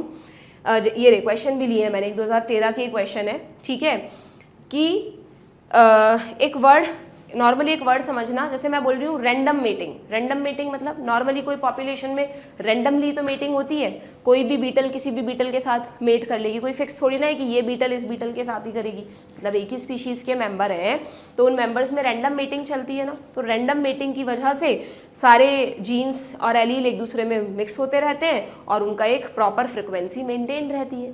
तो अगर किसी पॉपुलेशन में रैंडम मीटिंग होती है ना, तो हर एलील को आगे बढ़ने का चांस मिलेगा, हर तरह के वेरिएंट्स होंगे और जनरली वो स्पीशीज़ जेनेटिक इक्विलिब्रियम में रहेगी अगर रैंडम मीटिंग हो रही है। जैसे हम बोलते हैं ना कि कोई प्रोसेस रैंडम कर दो, जैसे लॉटरी निकाल दो, जिसका भी नाम आया उसी को प्राइज़ मिलेगा, उसमें कोई पार्शियलिटी नहीं है, ठीक है। लेकिन अगर हम किसी पॉपुलेशन में नॉन रैंडम मीटिंग करवा रहे हैं, नॉन रैंडम मीटिंग मतलब सेलेक्टिव मीटिंग करवा रहे हैं कि नहीं इन दोनों की मीटिंग होने दो, उससे इस तरह का कैरेक्टर वाला हाइब्रिड बनेगा, फिर उसकी अगेन मीटिंग करवा रहे हैं, बार बार डिजायर्ड सेलेक्टिव मीटिंग करवा रहे हैं, तो फिर वहाँ पर होता है ना ऐसा कि हम एक नया ब्रीड, नया हाइब्रिड क्रिएट कर देते हैं। तो वो कब होगा? वो तब होगा जब हम सेलेक्टिवली मीटिंग कराएं। तो अगर किसी पॉपुलेशन में नॉन रैंडम मीटिंग होती है ना, फोकस्ड की मतलब रैंडम मतलब तो विदाउट पार्शियलिटी, कहीं से कुछ भी उठा लिया, नॉन रैंडम मतलब सोच समझ के कि मुझे ये उठाना है, तो फिर वहाँ पर जेनेटिक इक्विलिब्रियम डिस्टर्ब हो जाता है। कुछ पर्टिकुलर एलील्स को आगे बढ़ने का चांस ज़्यादा मिल जाता है और कुछ उस जनरेशन से ख़त्म हो जाते हैं। करते हैं ना प्योर लाइन डेवलप करने के लिए जो हार्मफुल जीन्स हैं वो एलिमिनेट होते जाते हैं और यूज़फुल जीन्स आगे बढ़ते जाते हैं। तो आपने फिर जीन फ्रिक्वेंसी को डिस्टर्ब कर दिया ना, इसलिए मैंने ये वर्ड लिखवाया है। तो नॉन रैंडम मीटिंग भी लिख लो और रैंडम मीटिंग भी लिख लो, मतलब अब सिंपल वर्ड्स में ऐसा लिख लो, इतना बड़ा मत लिखो, एक पॉइंट लिख लो एनसीईआरटी में कि random meeting will maintain HWE Heidi-Weinberg equilibrium while non-random mating will disturb it, ठीक है। Random meeting will maintain Hardy-Weinberg equilibrium, अगर रैंडम मीटिंग हो रही है तो इक्विलिब्रियम मेंटेन रहेगा, सबको बढ़ने का चांस मिलेगा, बट नॉन रैंडम या सेलेक्टिव मीटिंग हो रही है तो वो इक्विलिब्रियम को डिस्टर्ब कर देगी। देखो क्वेश्चन क्या था, तो बहुत आसानी से आ जाएगा अब तुम्हें ये क्वेश्चन।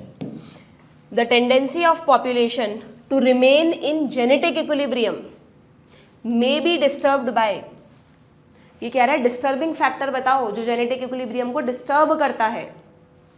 लैक ऑफ म्यूटेशन नहीं, lack of mutation disturbing factor थोड़ी ना है, म्यूटेशन डिस्टर्बिंग फैक्टर है। Okay, lack of random mating, yes, क्योंकि रैंडम मेटिंग अगर होती रहती तो इक्विलिब्रियम मेंटेन रहता, पर अगर रैंडम मेटिंग नहीं हो रही है तो इक्विलिब्रियम डिस्टर्ब हो जाएगा। कंफ्यूजिंग था ये क्वेश्चन, ठीक है।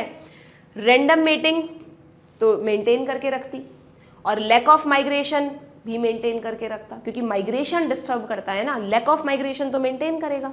तो आपसे क्या पूछा है यहाँ पर कि कौन सा फैक्टर हार्डी वीनबर्ग या जेनेटिक इक्विलिब्रियम को डिस्टर्ब कर देगा, तो रैंडम मेटिंग का लैक नहीं होना चाहिए। या तो ये किसी फैक्टर का नाम लिखते, म्यूटेशन लिखते, जीन माइग्रेशन लिखते, जेनेटिक ड्रिफ्ट लिखते, नेचुरल सिलेक्शन लिखते, तो वो चूज कर सकते थे आप, या इन्होंने कुछ भी नहीं दिया, रैंडम मेटिंग के ऊपर क्वेश्चन बना दिया। ठीक है, क्लियर। ज़्यादा रिपीट नहीं हुआ है हालांकि ये क्वेश्चन, बट ठीक है, 2013 का क्वेश्चन है, ज़्यादा पुराना तो नहीं है, यहाँ तक के क्वेश्चन तो एटलीस्ट करने ही करने हैं। Variation in gene frequencies with in populations can occur by chance rather than by natural selection. अगर जीन फ्रिक्वेंसी में बाय चांस चेंज आ रहा है तो उसको क्या कहते हैं बच्चों, जेनेटिक ड्रिफ्ट। यहाँ पे भी ऑप्शन में दोबारा ये वर्ड आया था। ठीक है, क्लियर। दोनों ही 2013 के क्वेश्चंस हैं। तो बस इस तरह से इवोल्यूशन के क्वेश्चन, अगेन मैंने आपको पहले भी कहा था, थोड़े टिपिकल पढ़ते हैं। अगर आसान बनता है क्वेश्चन तो बहुत ही आसान बनता है, कोई भी बच्चा कर देता है उसको, थोड़ा भी नॉलेज है तो। और अगर टिपिकल तरह से बन जाता है क्वेश्चन फिर वो बहुत परेशान करता है। तो तुम इतना लोड मत लो, तुम तो आराम से अपने कॉन्सेप्ट क्लियर करते हुए चलो, क्वेश्चन प्रैक्टिस करते चलो। ठीक है, जो भी नीट में क्वेश्चन आएगा, वैसे तो प्रिडिक्टेबल है कि कहाँ कहाँ से क्वेश्चन बनते हैं, होमोलोगस, एनालॉगस, ऑर्गन्स वगैरह जो मैं तुम्हें बताती रही हूँ, है ना। फिर भी कहीं बहुत ही अटक जाओ ना नीट में तो मत, टाइम मत वेस्ट करना बच्चों अपना। ठीक है, नीट के पेपर में टाइम मैनेजमेंट बड़ा इंपॉर्टेंट है। अगर आप अटक गए उस क्वेश्चन के बारे में सोचे जा रहे हो, अपने 5-10 मिनट आपने वेस्ट कर दिया और फिर भी आंसर नहीं मिला, उन 5-10 मिनट में आप 10 और क्वेश्चन कर लेते ना, इससे अच्छा तो ईजी वाले, तो आपके 40 नंबर बढ़ जाते। 10 भी नहीं करते, 5 भी करते तो 20 नंबर और बढ़ जाते। तो नीट में जब भी आप घर पे अपने मॉक टेस्ट देते हो, जहाँ पे भी जाके देते हो, इस चीज़ को ज़रूर ध्यान रखो कि आप अपना पेपर करते वक्त उन क्वेश्चंस में मत उलझो जो नहीं आ रहे। हाँ, मार्क करके छोड़ दो। जब पूरे 200 क्वेश्चंस पढ़ लो और आपको लगे अब मेरे पास टाइम बचा है, तो उन मार्क्ड क्वेश्चन में अपना दिमाग लगाओ, वरना नहीं, है ना। तो जो बच्चा इस तरह से नहीं करता है मॉक टेस्ट की प्रैक्टिस, अब ऐसे ही करना तुम। ओके, तो ये अपना हुआ कंप्लीट। इवोल्यूशन नहीं हुआ अभी, थ्योरीज ऑफ इवोल्यूशन हुई। अब तो 2 छोटे छोटे टॉपिक रह गए इसमें, एक तो ब्रीफ अकाउंट ऑफ इवोल्यूशन और एक इवोल्यूशन ऑफ मैन।